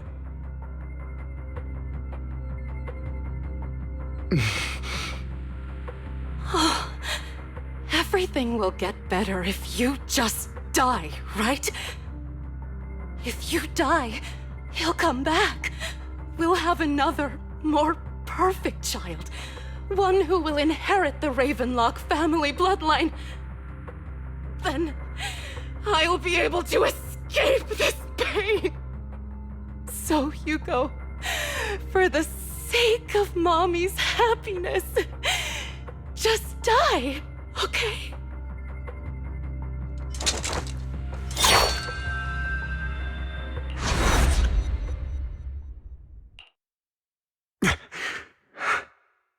So, I wasn't awake yet after all. That's because you don't want to wake up again. Who are you? I am you. Hidden deep within your heart. Your most true self. You want to kill her, don't you? Your so-called mother. Every time she beat you without reason, when she tried to gouge out your eyes, when she sold you into that hell, laughing all the while. You wanted to be the one to end her life. Why not admit your hatred? As you are, you can hunt her down and make her pay for the living hell of a childhood she made you suffer. Yes, I hate her. I hate her because she was foolish and shallow, greedy and stupid. I hate her because she doesn't deserve to be a mother. She did everything she could to try and get into the Ravenlock family, believing she could live a life of luxury without having to do anything and never realizing she was a pawn, discarded from the very beginning. So she chose to blame me. Blame me for my heterochromia. Blame me for my very existence. But I won't kill her, because I know it won't change anything. She was incapable of loving me, just as she is incapable of loving herself. Have you been brainwashed by that dog? Keeping up the act of being some magnanimous and forgiving fool? Don't compare us. I've simply come to understand love or hate. I make my own choices, and they have nothing to do with anyone else. She sold you to the Ravenlock family for a huge sum of money. She used that money to start a new life without you. While she was indulging herself, you were going through hell in the Ravenlock Manor. Does it not torment you? Do you not feel the hatred? Do you not want to demand answers? Kill her. Only by killing her can you be truly free. For a long time, I thought the same way. But now, well, I want to make a different choice. Stop lying to yourself. You never had a choice. This weak-minded thinking will only lead you to failure. Like before, you'll be nothing but a worm, trampled into the dirt by those so-called elites. Do you still not get it? This is how the world is, and always has been. Hesitate and you'll be the victim. If you don't grab your knife first, you'll end up being on the other end of the blade. If you want to change anything, you must first become the one who makes the rules. Just like that woman. The only reason she could treat us that way was because we were weak. So listen to me. Find that woman, kill her, and prove to this world your strength! It's what she deserves! Why forgive them? They don't deserve it! I'm not forgiving them. Or rather, I don't care about them. They don't even matter, at least not yet. You know, perhaps the person I hate the most, the one I truly cannot forgive, has never been someone else, but rather my weak, powerless past self who could do nothing but hide inside a closet and cry. I hate myself for having neither the strength nor the courage to resist. I hate myself for begging for so-called familial love, even after being treated so terribly.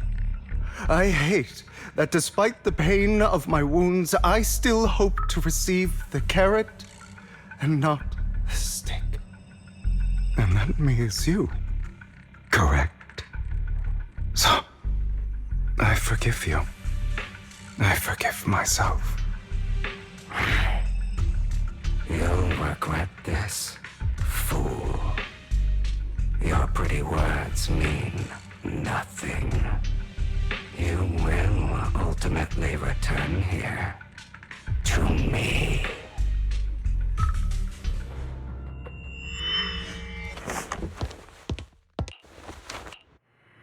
I see. This is still an illusion. I wonder who's going to show up this time.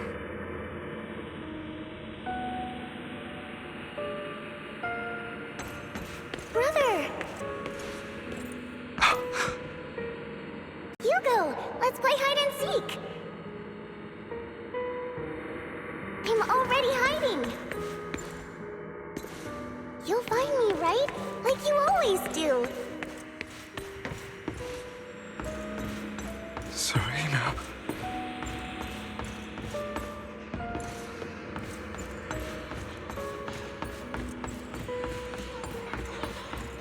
You're looking in the wrong place. I found an even better hiding spot this time. Harder to find than any place you showed me.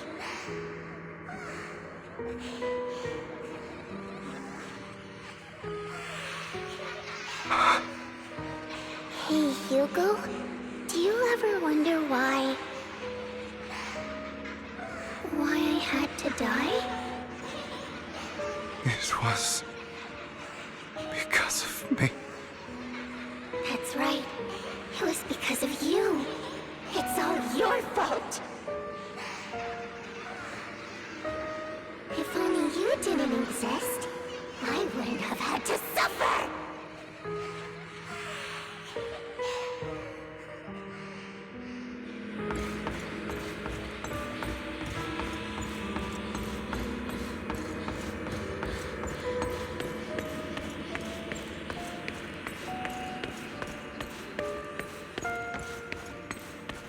Still looking in the wrong spot.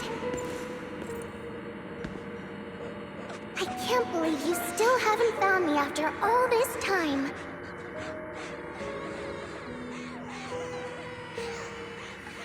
Have you forgotten about me?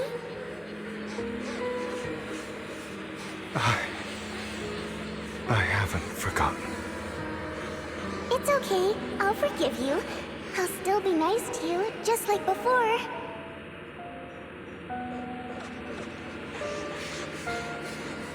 I was the only one who was ever nice to you, wasn't I?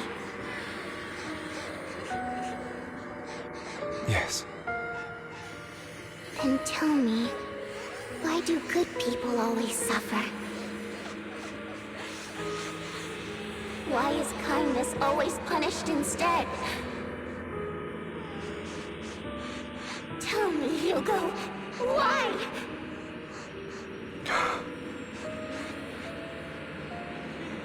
Hugo, are you lost? Go back the way you came. I left you a surprise there.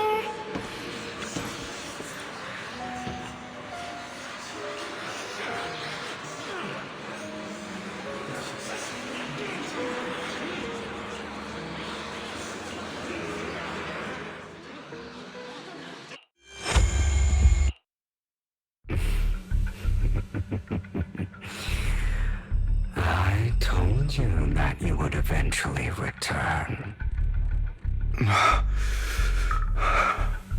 We meet again, my friend. I told you, I am you. The side of you that you've always tried to deny existed.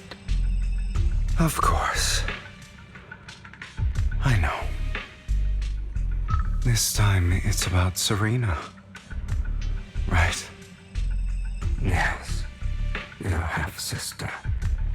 And the only child in the Ravenlock family who was kind to you. Unfortunately, it was her kindness that led to her untimely death.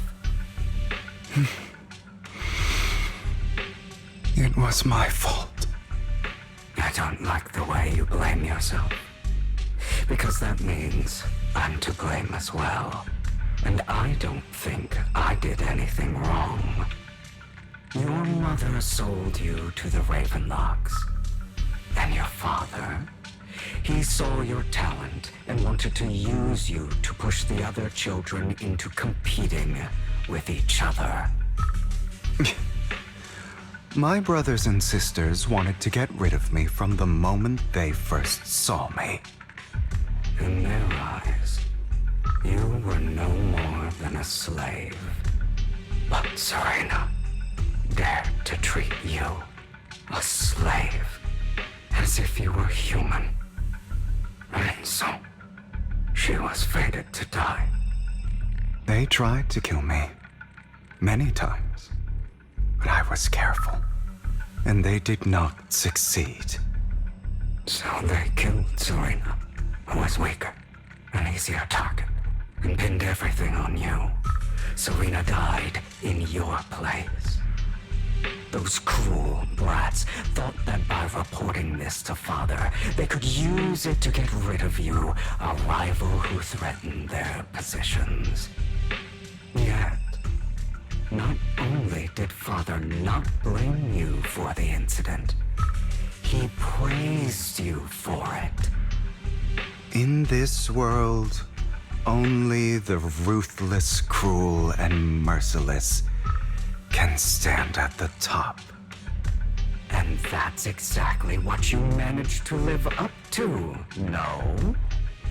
You found a perfect opportunity thereafter to catch the ringleader of the group who framed you and almost beat him to death.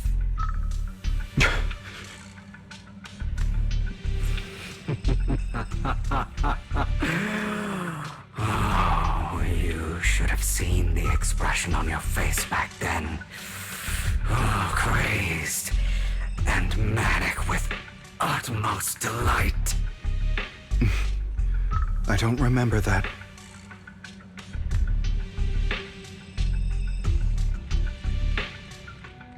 Here you go again, trying to deny your desires. Deep down inside, you've always wondered, asking yourself why these evil people never got the punishment they deserved. Why the world is so unfair. Don't you want to rip them to shreds? Just like that day when you beat that boy's face into the dirt until he was barely recognizable. His disgusting blood staining your fists. Recall your exhilaration, your cathartic release of rage, that outpour of hatred. That victory belongs to you. You deserve it. Those brothers and sisters of mine are all dead. I cannot take revenge against the long deceased. They died by Hartman's hand, dying in the power struggle to become the Ravenlock family's heir, rather than by our scythe. Boring. Boring? I find it hilariously ironic. Children who would murder their own kin for scraps of power dead at the hand of their uncle who followed their example. Is that not karma? Power struggles pitting kin against each other, betrayal, suspicion, and hatred between people of the same blood. It's like a curse written into the Ravenlock family's genes. Laughably stupid. Don't forget, my dear, that the same blood flows through your veins.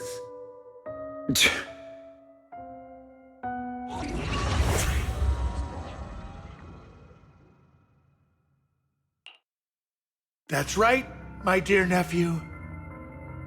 No matter how much you deny it, the blood of the Ravenlock family flows through your veins. Survival of the fittest. Only the strongest deserve to live. Only the strongest deserve to rule. This is the path of success that has led the Ravenlock family to victory countless times. A blessing and a curse etched into your flesh and blood. As long as you live, you'll never escape the mark of family. You are destined to one day become someone like me, like your father.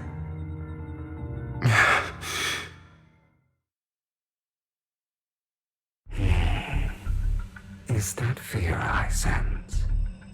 I can see you trembling. Why does the Ravenlock bloodline terrify you so? I won't become like my father. Never.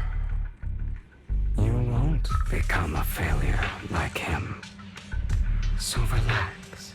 Our power eclipses him, and so does our ambition. So, do not deny your own desires. Do not resist your own ambition. This is the talent you were born with. The best gift fate has ever given you. Admit it.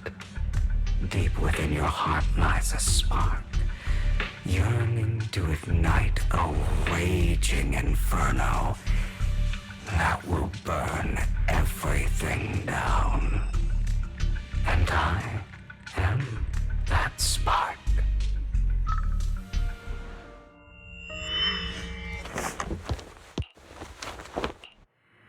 Lycon. Never thought I'd be this genuinely thankful to see you.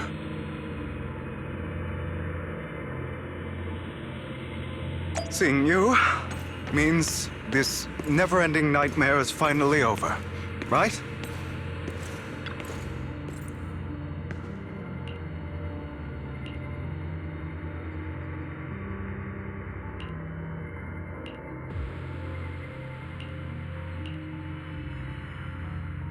I don't want to hear something like that from you. You have no idea what that man, my father, is really like. A person who stops at nothing for their own interests and ambitions. Just like what you're doing right now. And what do you think I'm doing this for? All of this was part of your plan. You knew where the Ravenlock family was going to be, so you set Mockingbird's target there. To seek revenge, you plotted to assassinate your own father, but he was too vigilant, and you failed. After almost being assassinated, your father was furious and locked everyone in the hall, but was unable to find the assassin. And what a coincidence that a hollow disaster just occurred in the vicinity. So he used it to eliminate all the unfamiliar faces there, turning them into victims of the Hollow, an easy feat for the Ravenlock family. So, the one who killed innocents was my father, not me. You knew what choice an extremist like him would make, and you used the chaos to once again attempt an assassination. This time you succeeded. You killed your own father at the cost of innocent lives. Admit it, Hugo. You don't care about anyone else. The only thing you care about is your revenge. How is that any different from your father? Enough. I'm tired. I may hate him for betraying me, but he wouldn't say something like that. What? You aren't Lycon. You're the other me, hidden deep within my heart.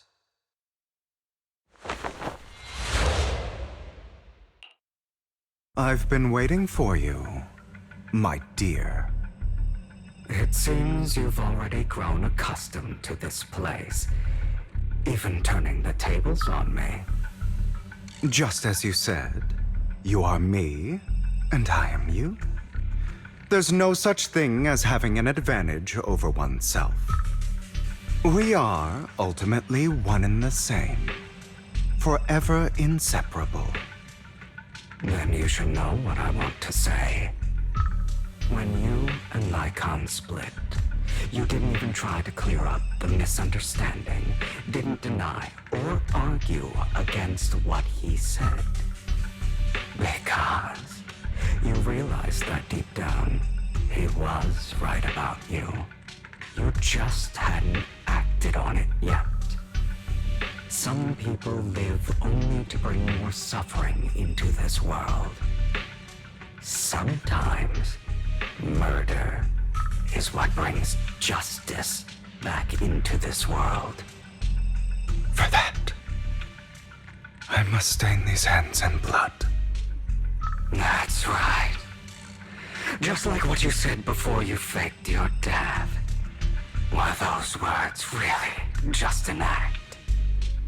To slay the dragon, you must first become one with sharp claws, rending fangs, and strength enough to destroy anything. You know the truth better than anyone. If you hadn't hesitated and instead seized the first opportunity to kill your father, none of what followed would have happened. Innocent civilians wouldn't have died. Your partner wouldn't have lost an eye and both legs trying to save people. And Mockingbird would have never gotten to that point. You can save more people. Save good people. Save more lives than the evil ones you take. I've spent countless hours in regret over that incident. So why not submit to your true nature? You want to be the judge, jury, and executioner of this world. And you can. I wasn't responsible for Father's death. The true mastermind is my uncle, Hartman. His schemes to kill the head of the family were all so he could take control. Mockingbird was simply unlucky enough to get caught up in it. So, for a behemoth like the Ravenlock family, with its roots so deep, a single person's death, regardless of who that person is, wouldn't change anything. Of course, whether it's Tops, the Mayflower family, or even the entire world, it's actually all the same. I refuse to be dragged down by pointless hatred any longer. You foolish, stubborn idiot. Do you understand the power of hatred?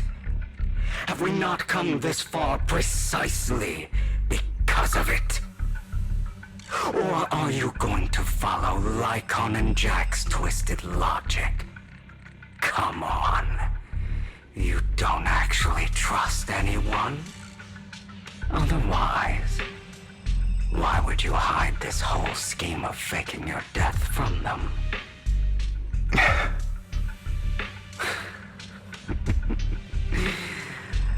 You've built an impenetrable wall around your heart, keeping everyone out.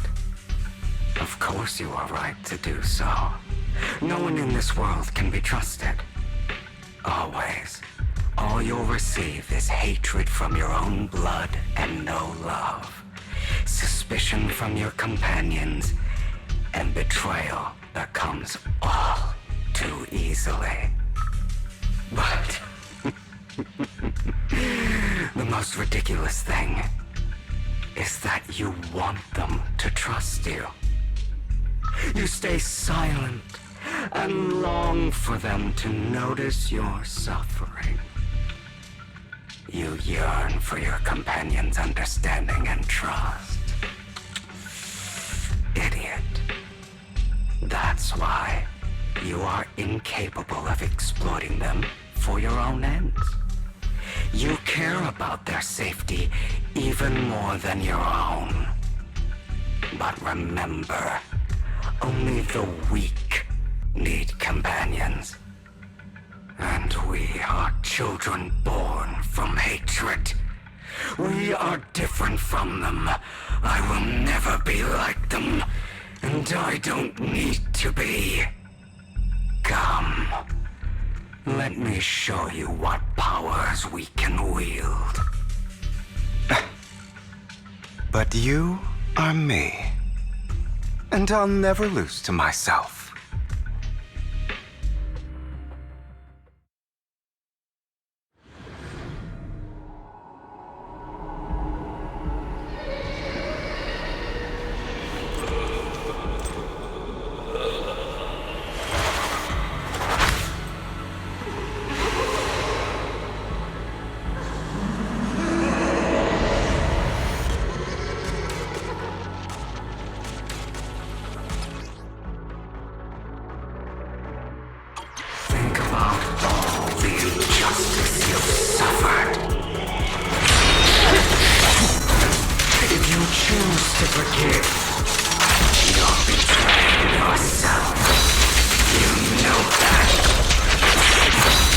Letting you consume me would be the real betrayal to myself.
For what it's worth, thank you. Don't be afraid. You and I are inseparable. You're part of me, just as I am part of you. Fancy words won't change anything. No. It's not just platitudes. I finally understand now. Some pain only fades when it's seen, when it's accepted. So I won't fight you anymore. I won't hate myself anymore. Weakness, hatred, malice, strength, forgiveness, justice.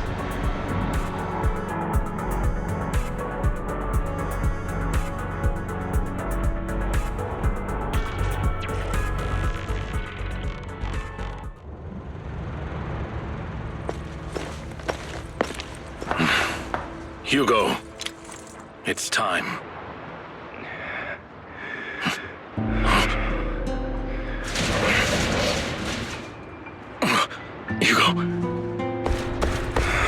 Hugo, you... Did I scare you? I made it through. I won. No praise for me, my dearest partner.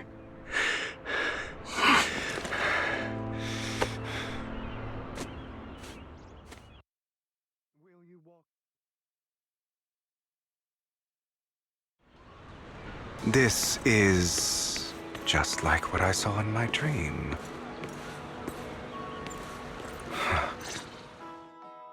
Ah, my former partner. You're still as punctual as ever.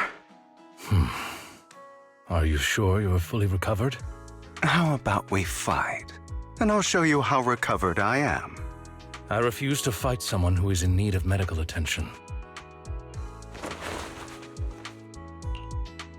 How thoughtful. I'm touched. Or perhaps is this simply part of Victoria Housekeeping's professional care? I'd rather you not starve to death.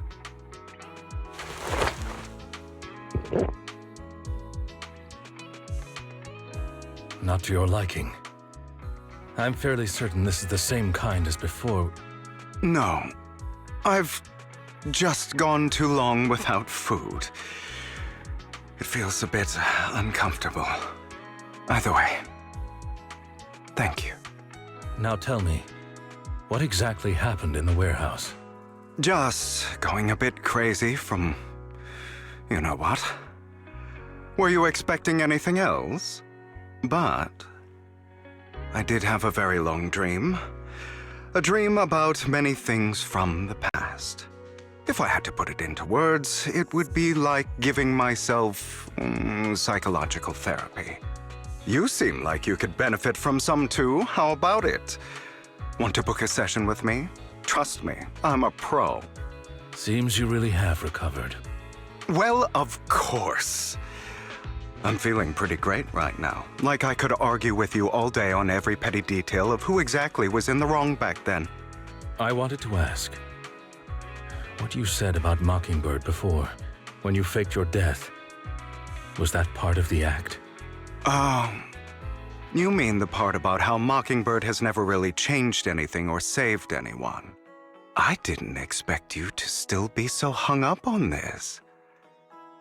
Interesting. After all, it was you who chose to betray Mockingbird. To betray me. Just as I said before, I never considered Mockingbird a failure. Perhaps Mockingbird deviated from its origins, but it has its value. You shouldn't reject the things you've done. Or Mockingbird. I have contemplated this before. Yes. Mockingbird has helped some people and has genuinely managed to cause trouble for those who abuse their positions of power for evil.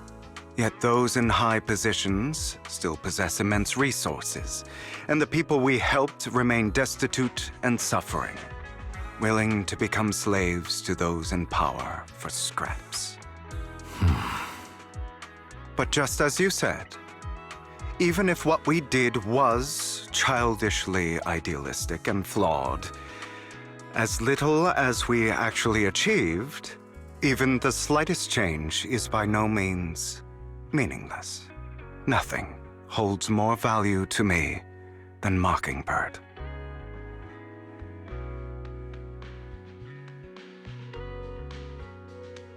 All right, let's catch up later. I still have things to do and need to wrap up my plan. I thought you would rest up first. As much as I would prefer that. My dear uncle and the Exaltis fanatics likely would not give me such an opportunity. If all has gone to plan, the fish will have taken the bait already.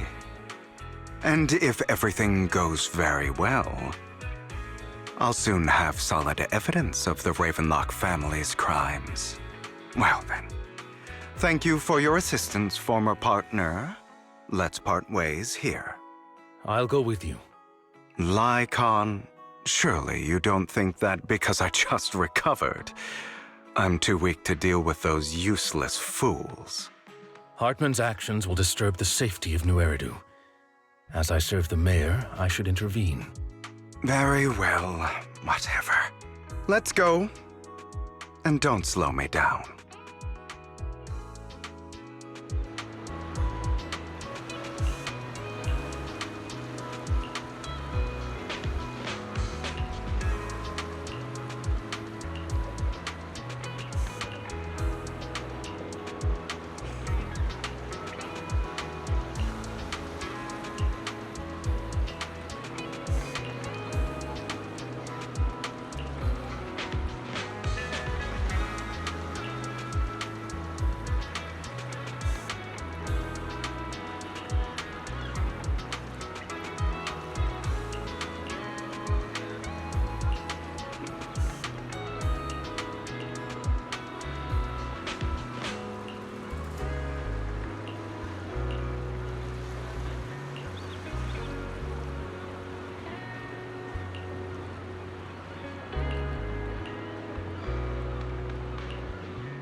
I'm sure you've heard about the missing workers from companies under the Ravenlock family, too.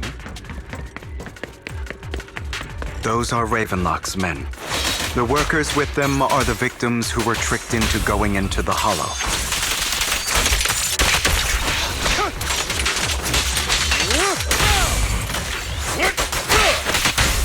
Come on, let's get them out of here.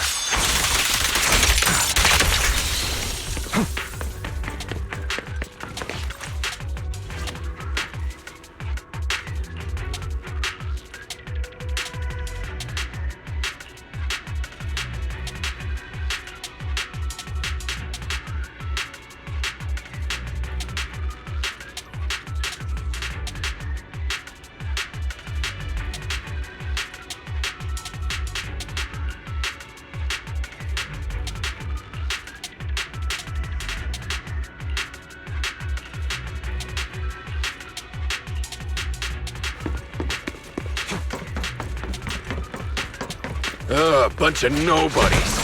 Annoying as hell. Kill them! You're welcome to try. Scram before I get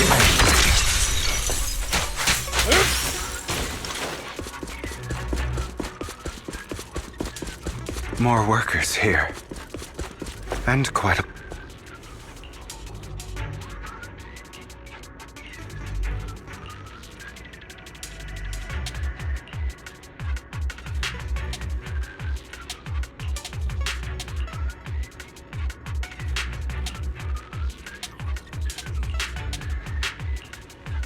Is Hartman behind this, too?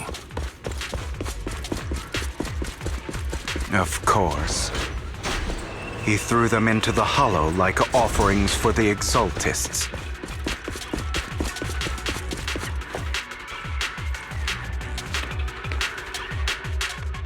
There's more over there. Let's hurry. It's different this time. Don't rush in. Let's listen in on what they're saying first. I still need more direct evidence to ensure the plan is absolutely foolproof. The compensation you promised, it's all real, right? All we have to do is follow you into the hollow for some simple tasks, and you'll give us a huge sum of dennies. It sounds real suspicious. Shut your trap. You keep yapping and asking questions. If this is all so suspicious, why were you so eager to sign up for it? Because I don't have a choice. My daughter was previously caught in the hollow disaster and suffered severe corruption. The treatment costs have completely drained our family's savings. So that's why... It's the same for me. A serious illness at a senior age. I need the money. Who would risk taking a job like this unless they were desperate? I'll do it. No matter how suspicious. As long as I can get paid, I'll do anything. Even risk my life! Wait, you people from the Ravenlock family, you're part of a big company in Tops. You wouldn't go back on your word, right? Don't worry, you'll get every denny you were promised. But before we start, you all need to take this medicine first.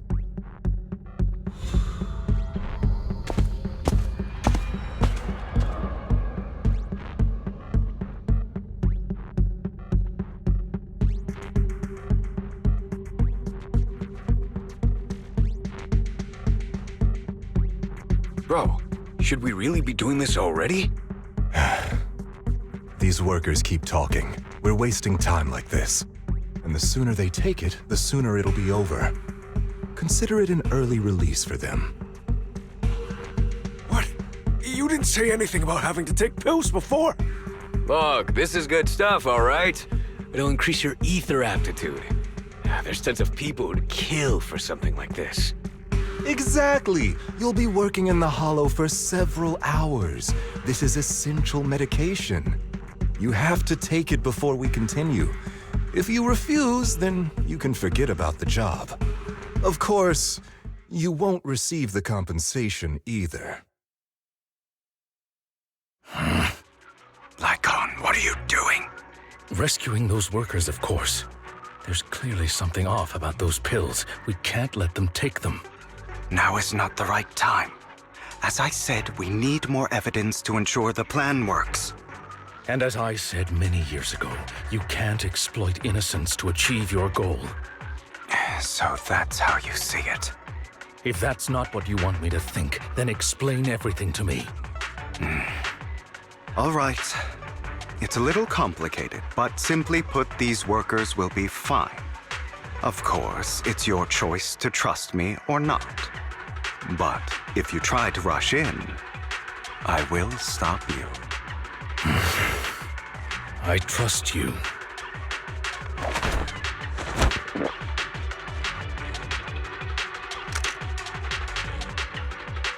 All right. That's the evidence. Now we can go and beat them into the ground as much as you want. Don't forget, you owe me an explanation. Also, don't overdo it and kill them. Even if they're the worst of the Ravenlock family. All right, Your Holiness, Saint Lycon. Those were... Who the hell are you? Why don't you take a guess? We're the ones here to stop you.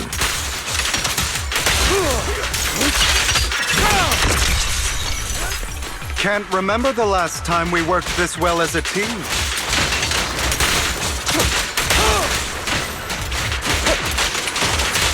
Your legs?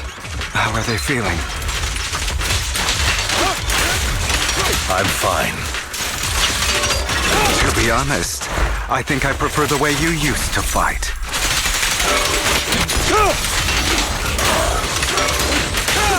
a lot more aggression. I've merely learned to control my strength.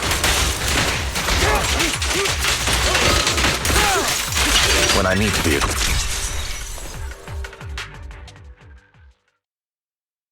Ah, damn it! Who the hell are you? How dare you mess with the Ravenlock family? Ravenlock. Savor the name while you can, for it will soon cease to exist. What's that supposed to mean? It means exactly what I said. I think this might be good for you. Sever your ties while you can. You still have a chance to walk your own path. The family's honor comes above all else. Is that really what you think? I saw the compassion on your face just now. You're not from the main family, right? That's why you were assigned to these trivial tasks. But in reality, there's no need for you to keep playing this boring game for them. I don't have a choice. From the moment I was born into the Ravenlock family, You always have a choice, if you're willing to act. All right, let's end the small talk here.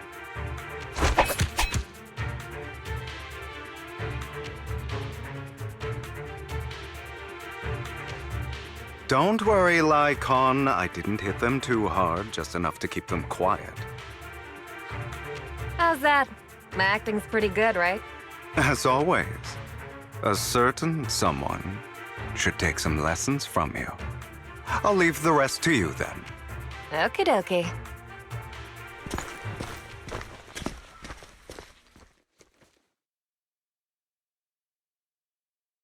Okay, now can you tell me exactly what's going on here? As you can see, that worker just now was actually an informant of mine. The pills were swapped out with vitamin tablets. Outside of this batch, some workers have already taken the actual substance Hartman has. But rest assured, the antidote for it is already in development. I found the best in the field to help, and with the data I collected before, we should have results soon. I wanted to ask. The reason you decided to lock yourself in a room and endure the effects of the drug, besides getting evidence, it was also to collect data on this drug in order to create an antidote, correct? It seems you're not completely beyond hope. I thought you were just being stubborn. Sometimes I wonder if you know me at all. Then, I have one last question. Why did you never tell me any of this back then? The truth is, I heard everything. That entire conversation between you and Jack. Before he passed away in that small attic. When Jack called you aside and gave you those warnings. When he told me you might go down the wrong path? That's right. You never said anything. What would I even do? Scream and rage over your suspicions, or get on my knees and beg for you to trust me? You know there's no way I'd allow myself to do such a thing. Besides, back then, even I was confused about myself. Jack, It's all in the past. You don't need to explain anything to me. Enough. We should get going. If we're going to reminisce over the past, we should find a more suitable location.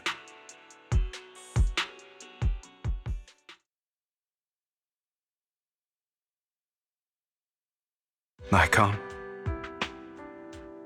That incident back then. I didn't do it. It was a scheme Hartman devised to take over the family.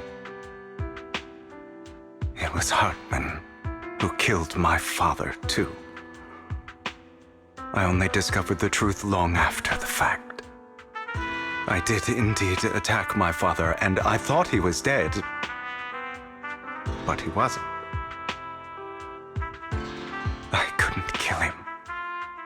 And even before that, if I hadn't hesitated, none of what followed would have happened. Even now, I still think they deserve death. But I no longer care to personally deliver that fate. They're beneath me. And I have more important things to do. You? I know we may never agree on that point, Lycon. I once wanted to fight against those ugly truths that defined me, but I discovered that the more I rejected them, the more painful it became. So,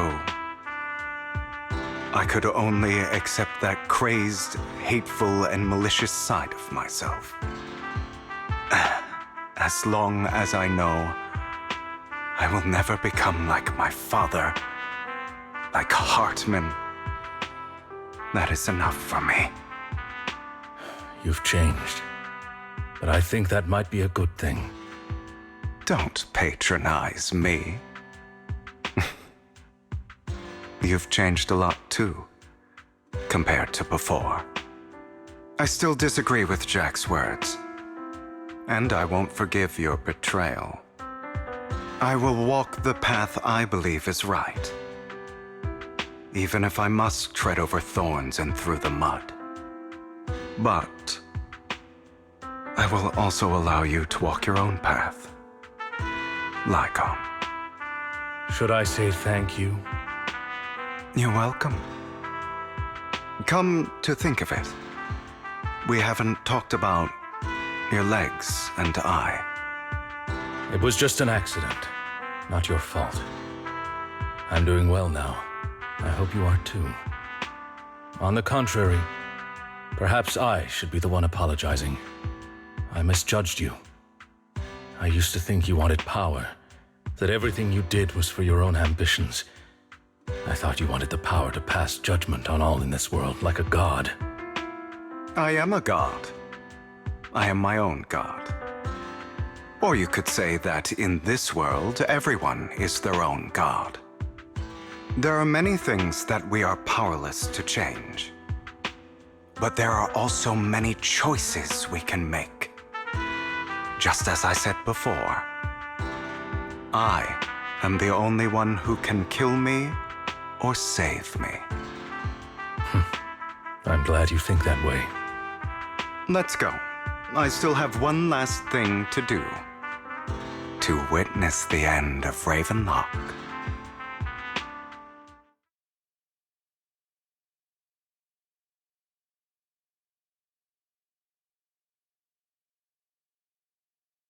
You really think you can take my place if I die?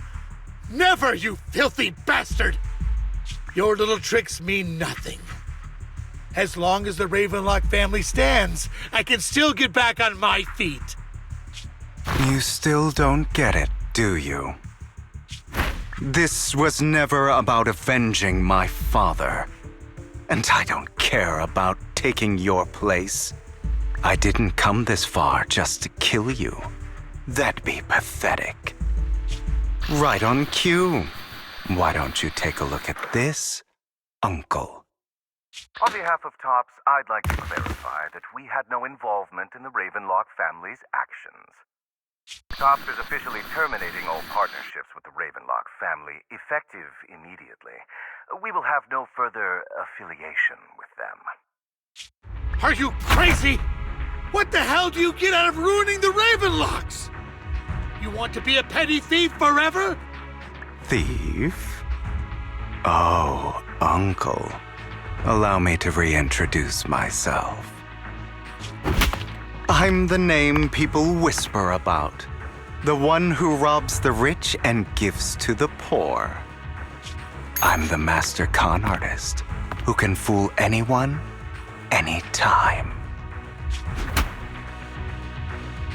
I'm the leader of Mockingbird. The one who turns every headline into my own stage. I have friends who'd catch me if I fall, partners who'd shed tears for me, and allies who always have my back. I am Hugo Vlad. You're the one who needs the Ravenlock name. I never did. You ungrateful bastard! You should have never been born. You flatter me. Same goes for you, Uncle. You've done well, Vivian. You had better give me an explanation. And here I thought this would be a touching reunion. What's with all the anger? Hugo, I'm a member of Mockingbird too, and I mourned your death. Listen, Vivian. I don't want you or the people you cherish to get caught up in danger because of me. I've always been selfish, so I don't hesitate to use you all as variables in my plans. But it is because I am selfish that I also don't want my failures to affect my treasured companions. In any case, if you were in the same position, would you not make the same decisions? Lycon's taking care of everything outside. We should go. Also, Wise, thank you.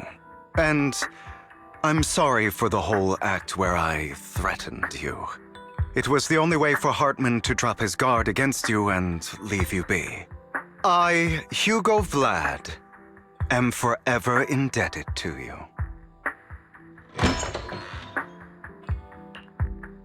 Master Proxy, although it is late, there is some important intel that I must give you now. Did you know about Hugo's plan to fake his death and everything that's been happening, Lycon? I was simply playing along. After all, I could not determine whether Hugo's plan would pose a threat to you. You are a student of the mayor's late friend, and I am obligated to protect you. You still have that habit of finding awkward excuses when you're embarrassed.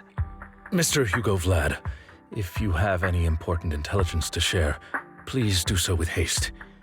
I need to return to rest before midnight.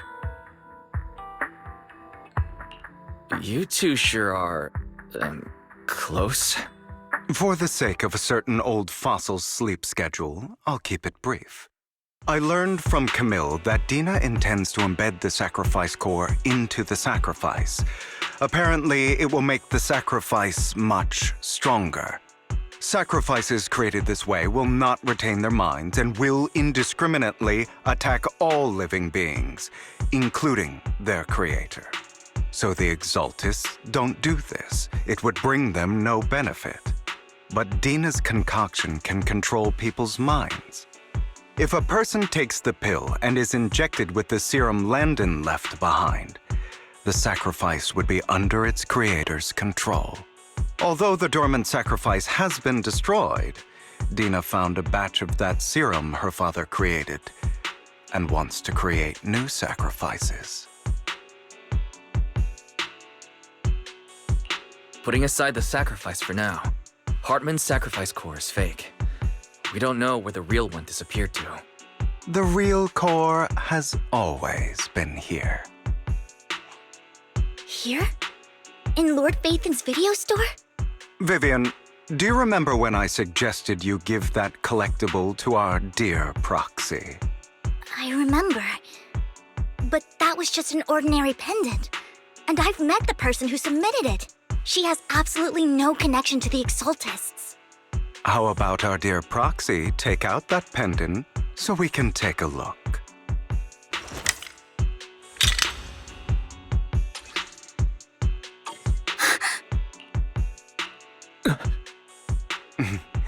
I'll take your surprised expressions as a compliment for my little trick. I will hand over this core to the mayor as agreed, since he fulfilled his promise to protect Vivian and the manager while I was pretending to be dead. I won't go back on my promises. No wonder the mayor would promote rhetoric favorable to Mockingbird. I can't believe I thought he was actually being sincere. Since we have the sacrifice core, All we have to do now is stop Dina from using innocent people to make more sacrifices. Yes. And we need to destroy the last batch of Landon's serum.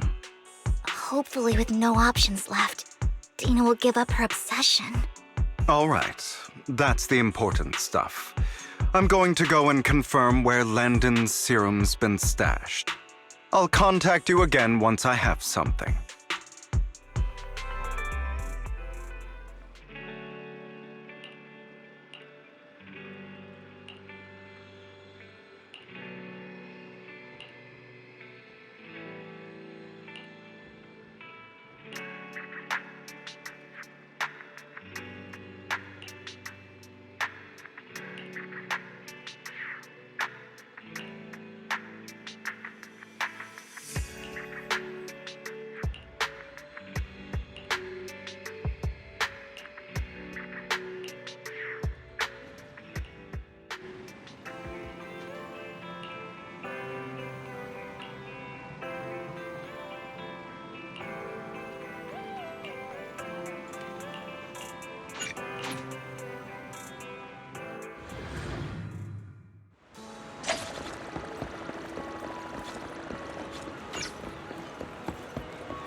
Landon's stash should be somewhere nearby.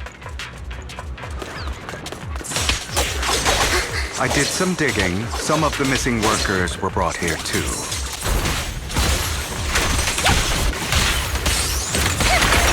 Say no more. Dina's getting ready to make her move. Yep.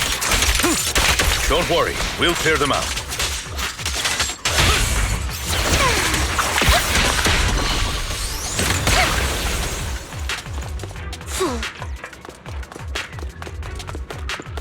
They're trying to destroy the goods! Stop them!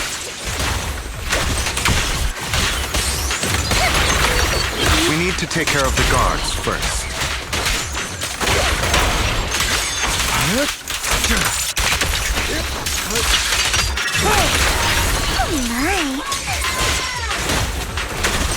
Some of the serum is stored in this warehouse.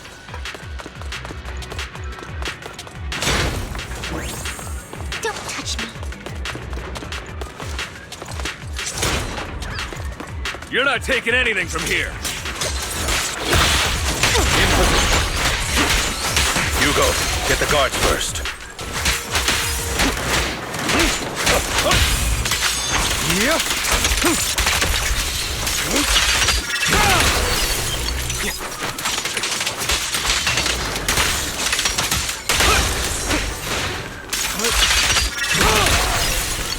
You just stepped into your own grave!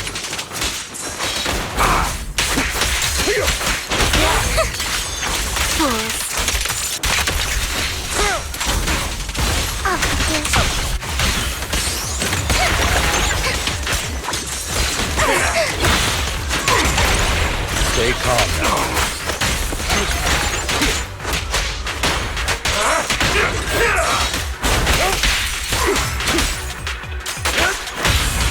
Truth is a beloved fairy tale.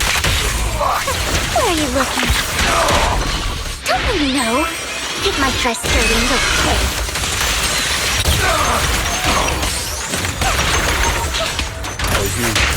I'll eliminate any obstacles. Let order and madness dance. I'll take you.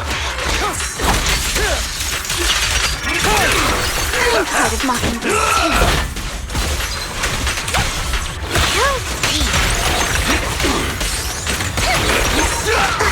Guess what?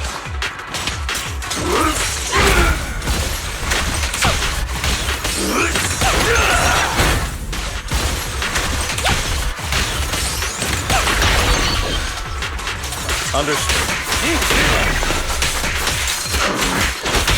I'll write the ending to your nightmare. Not worth my time.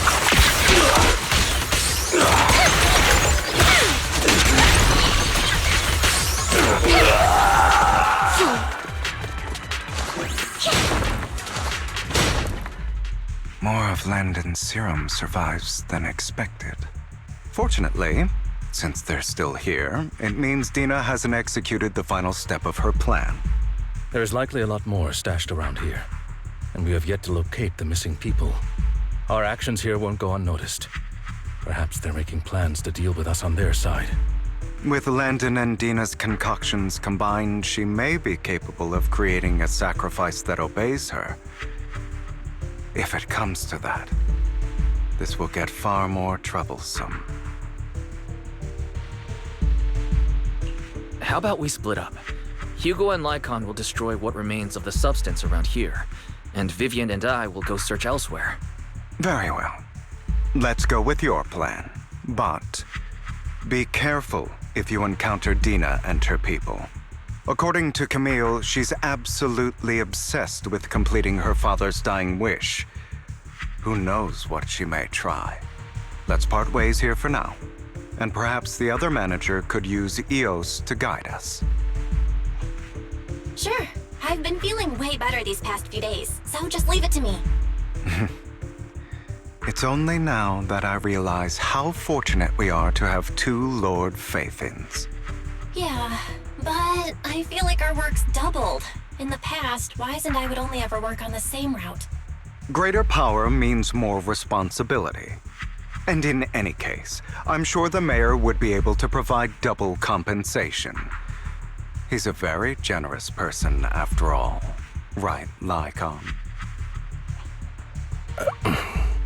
I will request additional compensation from the mayor. It's not about compensation. It's just... I'm still not used to us being separated in the Hollow, so I'm worried about Wise's safety. Oh, but I have no doubt in your abilities. I just haven't gotten used to it yet.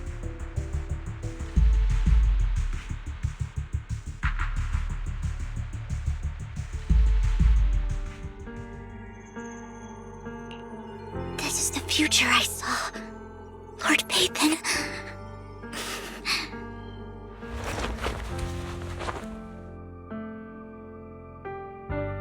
I'm sorry. This time, I will make sure the future I saw does not come to pass. I don't want to bring you misfortune. That's all I wish for.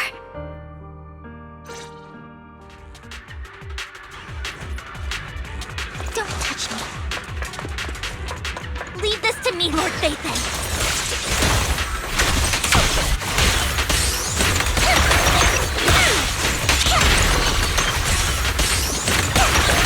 You better not get my trick. Lima? Don't touch me. Lord Bathan, there might be more serum here. How dare you steal from Lady Dina! I'll try to go easy on you. No promise. What's up?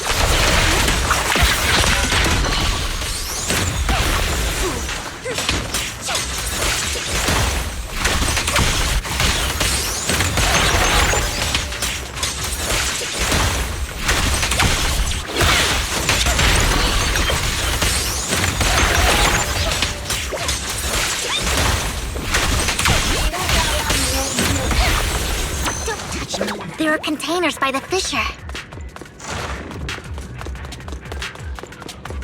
There's got to be something inside. Let's try opening them.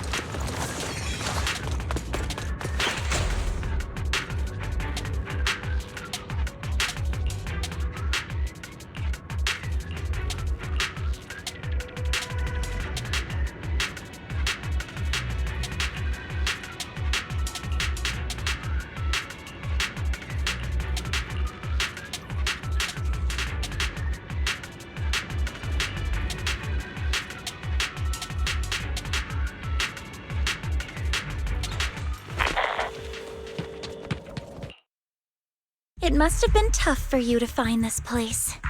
Vivian, if you had stayed out of it, I wouldn't be so eager to get rid of you. Those people have been taken to safety. You're all out of options. They're just mere test subjects. So what if they get away? There will always be people consumed by greed, and therefore, they will come willingly to me. In any case, what are a few sacrifices in comparison to the completion of Father's grand ambition? Dina, you deceived those people. They didn't come willingly to you. You tricked them, just like Landon did back then. Deceived? Father gave hope to those who had everything taken from them by the Hollows. Vivian, you once rejoiced at the hope Father offered you, too. Before Father took you in, you were no more than an omen of disaster that no one wanted. It was Father who gave you shelter and a purpose for existing. Do you remember the first time you bestowed a blessing under Father's guidance? How did you feel when that person looked at you with adoration and gratefulness? That was the first time you felt hope. Like your existence had a purpose, right? Don't forget that it was Father who, through what you call deception, gave you hope. And you, what have you done? You basked in Father's attention and everyone's adoration, only to destroy everything. Do you think that by leaving the Exaltists, those people will live better lives? Of course not. Those who suffered under the Hollows will only continue on as walking corpses, without the hope Father gave them. Do you really think you're some sort of savior, Vivian? In the end, you're just an ungrateful brat who brings misfortune to those around her. It was you who destroyed everyone's hope. Not everyone wants to live in false hope, Dina. You say it's because of greed that people willingly become your sacrifices. Perhaps those people aren't entirely virtuous. But that greed is just wanting to live a better life beyond the Hollows. What you and Landon have done was never about giving people hope, but exploiting it. Stop lying to yourself. Deep down, you know what Landon did was cruel. No. Back then, when Landon wanted to inject you with the serum, the fear in your face was as plain as day. I saw it all clearly. If all of this is as righteous as you claim, then why did you make such an expression, Dina? Don't look at me with such pity! Father did nothing wrong. All of this is to make something of the Hollows other than disaster. That's everyone's only hope. Dina, it's not too late to stop. Stop living in this lie. You know what would happen if a sacrifice loses control and escapes the Hollow. It's not the Hollows that are to blame for those people's deaths, but the hope you keep talking about. That will cause more despair and claim more lives. That is merely the necessary sacrifice to accomplish a greater goal. No one deserves to be a sacrifice. Your hypocritical magnanimity disgusts me. I can always go and get more test subjects if they've escaped. And I will be able to replicate Father's serum with enough time. With you gone, I'll be able to complete Father's gift to the Creator and fulfill his last wish. Camille, release the failed subjects. Lady Dina. Camille, are you going to do what you did before? You keep saying you'll follow the Creator, but it's all lies. Lady Dina, the Hollows took my family from me. I understand that there's no way to get back what I've lost. It was Lord Landon who told me that the Creator would guide me. One day, Hollows will no longer be disasters. Everyone will be able to survive inside them. I look forward to the day when this hope becomes reality. I watched you grow up, and I know that you've always looked up to your father. He gives you hope, and I destroyed that hope with my own hands. I know the pain of loss, so I've always felt guilty. I want to atone for the hope I destroyed. But Dina, I don't want to ruin more lives. And I don't want to continue watching you destroy yourself. Vivian is right. Not everyone wants to live in false hope. So, please, stop. Camille, are you abandoning me too? I'm not abandoning you. I just don't want to see you go past the point of no return. The point of no return? I passed that point ages ago. No, Dina. You can still turn back. I'll be your way back. Where are you going, Camille? I made a deal with Hugo and the mayor. If someone needs to take the fall for this, let it be me. I did it. All of it. I've been forcing Landon's only daughter, Dina, to research how to create sacrifices. I colluded with the Ravenlock family for my own gain. Everything Dina did was under duress. Since I've kept her captive for so long, she doesn't have the skills to survive as an independent member of society. She'll need a caretaker and teacher. Someone who will look after her and educate her. No! I refuse, Camille! I refuse to accept this! Dina, I'm going to dispose of those failed subjects. I won't allow it! You'll die! I won't allow it! You can't leave me. I command you! You've always followed my orders, and you will follow them now! It wasn't your orders that I've been following. My younger sister, who was stolen from me by the Hollows, also had such beautiful red hair. When Landon told me the Creator could bring me hope, you were standing there, right behind him. I was certain, then and there, that this was the hope the Creator had given me. Start over, Dina. You still have so long, so much time. You'll make friends, find people who love you, and make many beautiful memories. That's not what I want! Camille, you're not allowed to die! I won't allow it! I won't allow it! Goodbye, Dina. And I'm sorry, Vivian. I'll leave the rest to you. Take out these ethereals first. Who dares get between me and Lord? We can't let Camille's efforts go to waste.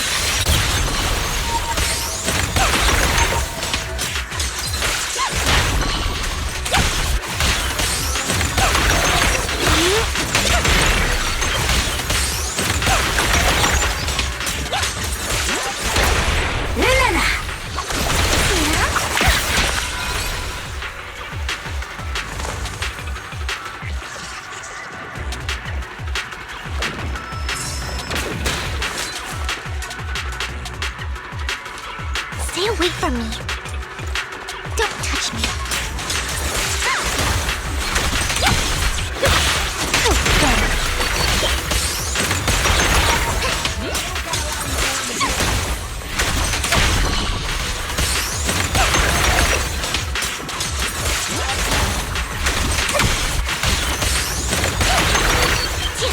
Let's go after Dina, Lord Phaethon.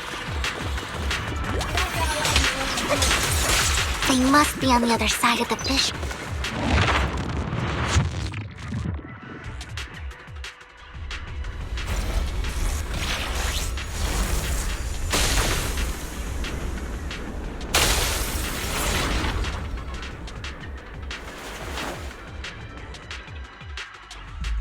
Are you satisfied now, Vivian?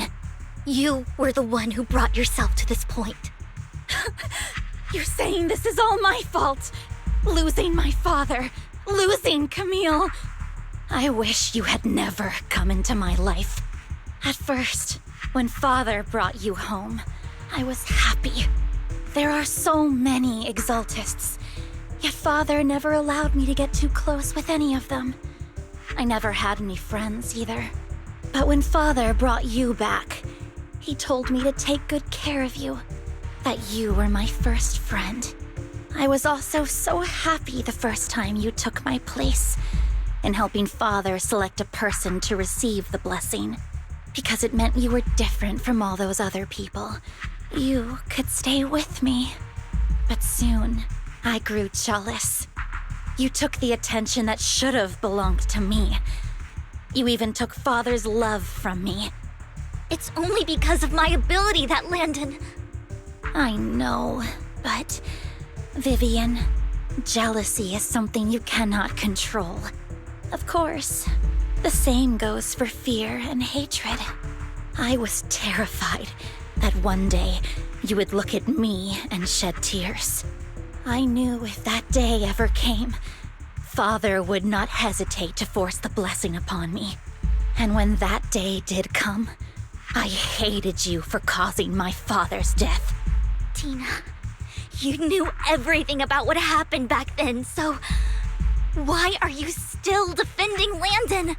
And why didn't you tell me back then? If I had known earlier, maybe I could have found a way. Because it's the only thing that makes me more special than you, no? It proves I had Father's trust. I was more useful to him. Vivian, you said you wandered without a home ever since you were young, hated by anyone you encountered. You were happy to gain recognition from everyone and help Father when you were among the Exaltists. But in the end, you discovered you were being used, so you felt betrayed and hurt. Then, what about me? All I ever had was my father. I've never known a life outside of the Exaltists. Ever since I was young, my only purpose was to help Father select who was to be blessed. The only purpose I had was my father and the Exaltists. I've never been taught anything else, Vivian. It is what little value I have, and have ever had. In the end, you took even that from me, and completely destroyed it. You think you're doing good and fighting evil. You've only managed to affect a small part of your world. But have you ever wondered if maybe that's all there is to my world? I never wanted to hurt you. You were also my first friend. And that's why I wanted to save you back then. Save me? You and Camille all talk about saving me. Why don't you understand? To me, loss is so much more painful than death. Tina, you can start over. Everything Camille did was so you could live on. Let's leave the Hollow together. There are so many amazing places in New Eridu. This time, I'll take care of you. I've also met so many amazing people. I'm sure they'll love you too. Okay, Tina? Vivian, I can't forgive you. And I don't want to forgive you. I have nothing left. If what little hatred I do still harbor were taken from me, well, I refuse to be so pitiful. I won't apologize, Vivian.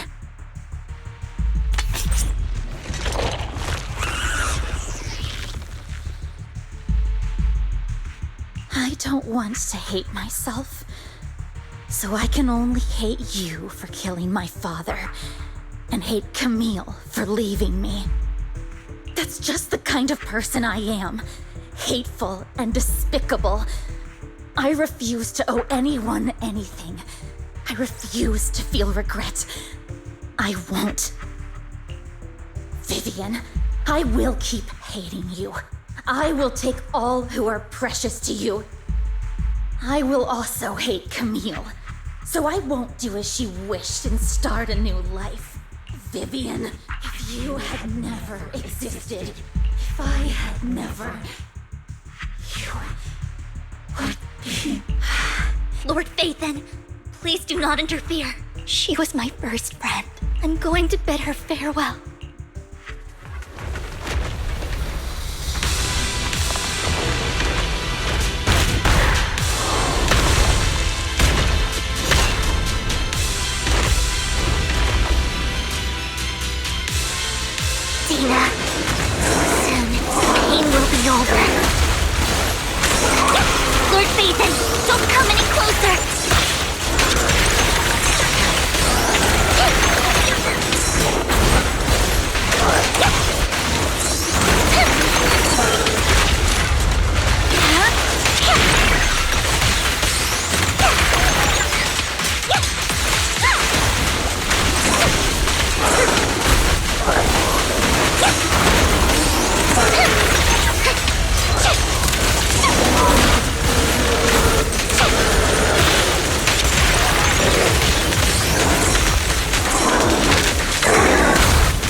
are you looking?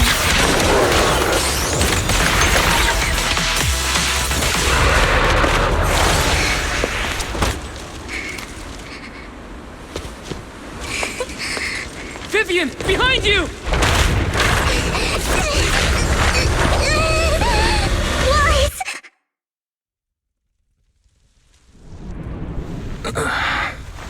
What happened? What the...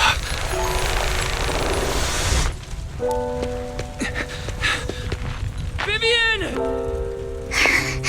Wise, don't come near me. This is my own choice.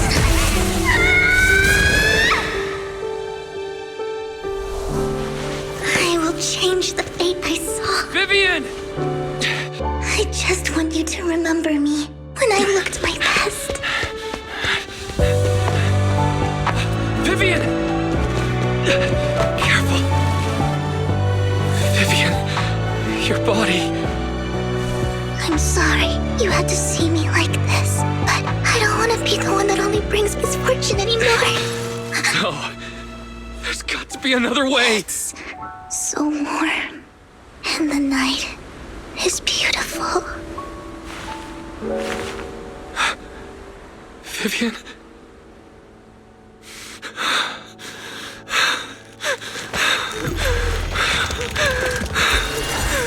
No! It can't end like this!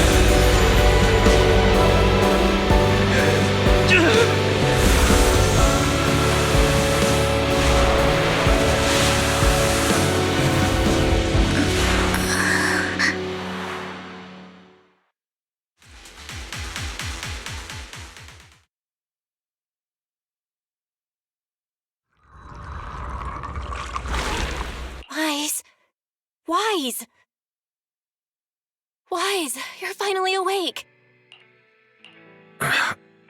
I'm at the store? I remember I was with Vivian. Wait, she injected herself with Landon's serum. Is she okay? Hugo and Lycon brought you out of the hollow. You scared me to death. Thank goodness you woke up. And you said Vivian used the serum on herself?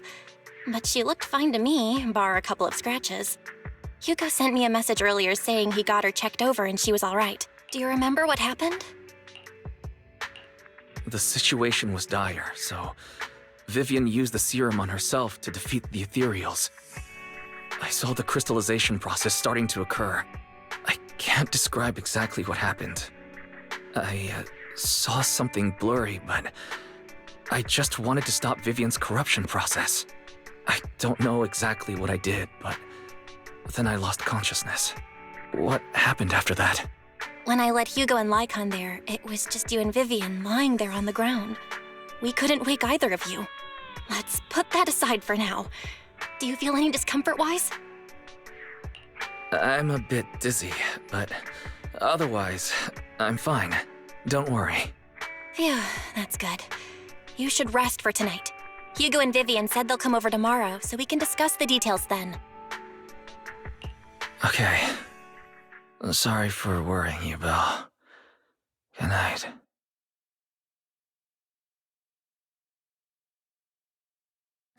Lord Phaethon! How are you feeling? No headaches? Leg pains? Heart palpitations? Loss of appetite? Vivian? I was just so worried. Sorry. Anyway, Lord Phaethon, I'm so glad you're okay. What happened this time was all my fault. Things were dire, and you did what you had to. Plus, if it weren't for you, we wouldn't be here now. So what happened? Wise said he saw the crystallization process start. But I didn't see anything through EOS. Hugo? Lycon? Did either of you guys see it? Allow me to explain. Miss Vivian told us what happened after she awoke, and the mayor arranged a full medical checkup for her. Based on the results, Miss Vivian indeed shows mild corruption sequela. But if the crystallization process had already started, the lingering effects should be far more severe. To be precise, if the process had already reached the point of mass surface crystallization, it should have taken no time at all to become an ethereal. So, the mayor theorizes that it was the etheric energy within Master Proxy's body that affected Vivian's condition and the surrounding etheric particles, causing Vivian's corruption to recede. Essentially, corruption is a reaction between the etheric particles inside the body and in the surrounding environment. Therefore, it's not necessarily irreversible, just that currently our mainstream method of defense is prevention. I'm having a hard time believing that, even if it's coming from you, Lycon. It's almost like you're claiming I can manipulate etheric energy. Master Proxy, you are special. This is a gift your teacher left you. A gift from our teacher? How come I never knew about it? I don't know all the details, so I cannot explain everything to you. My apologies. However, Miss Yixuan might be able to answer some of your questions. She will visit you sometime soon, so please feel free to ask her any questions you may have. She has quite an eccentric personality. If she causes you any inconvenience... Can I file a complaint about her with you if she does? Master Proxy, you have always been a people person, so I trust you will handle things just fine. The way you said that just makes me more worried. In any case, the mayor has asked me to give everyone his most sincere gratitude. Unfortunately, the mayor could not come personally, but has promised everyone a favor. Provided it's within his means, he will offer his unconditional assistance once. There is no time limit on this favor. Unconditional, What if I wanted his position as mayor? If that is what you desire, then the mayor and his subordinates will be first in line to vote for you in the next election. As for the other votes, you'll have to work for them on your own. But should you assume office, I hope you take full responsibility for handling all day-to-day matters and lead by example. By sheer happenstance, the mayor has provided you with a copy of his current assignment, the City Waste Sorting and Processing proposal. Old fox. Well, can I request Lord Phaethon's? The mayor imagined you might ask. I have prepared all the necessary documents, and the ceremony expenses will be covered by the mayor as a gift. As long as Master Proxy agrees, we can sign and process the documents immediately. But this matter requires mutual consent and cannot involve coercion, confinement, or one party's lack of consciousness. Stop! I would never do that to Lord Phaethon! Probably. At least not today. As for you, Master Proxies, the mayor has some sense of what you desire. That said, he hopes you might speak with Miss Yixuan first before you decide the timing of that favor.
I did not expect that such a spiritual entity would exist here. It appears this street is a geomantic gem. A spiritual entity? His name is Howl, and I guess you could count him as a neighbor of mine. Is there anything special about him? No, I was simply a bit surprised. It's rare to find such an intelligent individual of this breed. Even huskies can be really smart, like Howl. You're right. Yet, being overly intelligent comes at a price. It must stay here for prolonged periods of time, parted from its owner and unable to move about freely. Both a blessing and a curse. However, it seems quite happy. We've strayed a bit off topic. Since you're back, let's discuss our partnership. Nice job. Good air circulation, excellent layout. Very suitable for a business. Your bamboo here are also very energetic. It seems your fortune is good when it comes to wealth. Huh. You even know feng shui? I'm happy to hear that. But who exactly are you? I suppose this is our first official meeting since parting ways in the Hollow. Now that both of you are present, allow me to reintroduce myself. My name is Yi Xuan, a mystic from Yunquei Summit. Mystic? Like those people in movies who can tell your fortune and go around blessing people? This is my first time meeting one in real life. But what's Yunquei Summit? Any details you can give? Just an ordinary sect of the mystic arts. Our disciples travel all across New Eridu and sometimes collaborate with authorities. Currently, I'm affiliated with the Hollow Investigative Association. Right now, however, I'm here to discuss a partnership in the name of the Mayflowers. So, what sort of partnership are we talking about? I have reviewed the documents provided by the Mayflowers. You previously underwent an implant surgery. After recent adjustments, abnormalities occurred. These abnormalities bear resemblance to the craft practiced by us at Yunquei Summit. If you are willing, I can teach you how to better control your abilities. Better control my abilities. That sounds great, but there's no such thing as a free lunch. Since you're willing to teach us your craft, Shifu, you must want something in return, right? That's right. Mayflower will have you join me for some investigations. Looking at my divination results, this will be a complicated and very likely dangerous matter. He's still going over the details, but should have more information for you soon. You can wait until then to decide.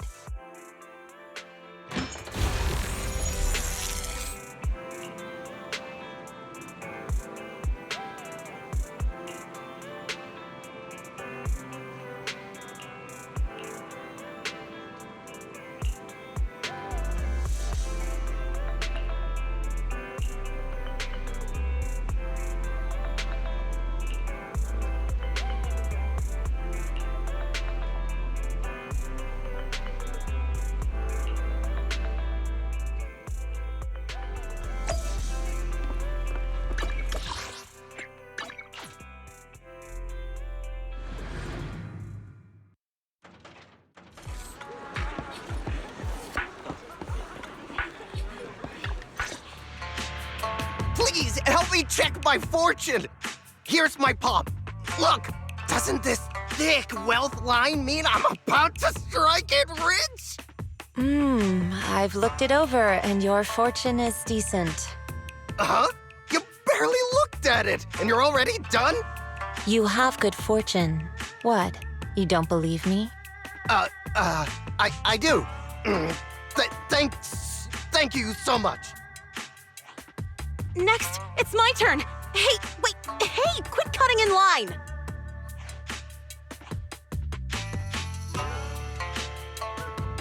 So this is where you were. Who are all these people? You're here, Wise? I decided to take a break. I didn't expect so many people to come seeking my divination services. Don't worry, I need no more than a simple spell to solve this matter. Fortune-telling services is 10,000 dennies per session. All gone? Good. It seems the Banish Wealth and Desire spell is still effective. Banish Wealth and Desire? That's a spell? This isn't the kind of craft you said you were going to teach us, is it? Our video store has a business license, and we'd get complaints if we charged unfair rates. Of course not. This is just a trick to deal with trouble. I'll take my time showing you the true craft of Yunkwai Summit. For now, let's find that shop.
Yishuan Shifu. The store is right up ahead.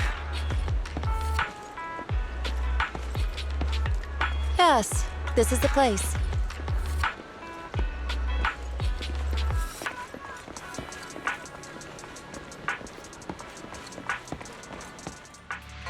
Ah, this is the one. Seems it's closed. Another wasted trip. Not necessarily. 1 second, please.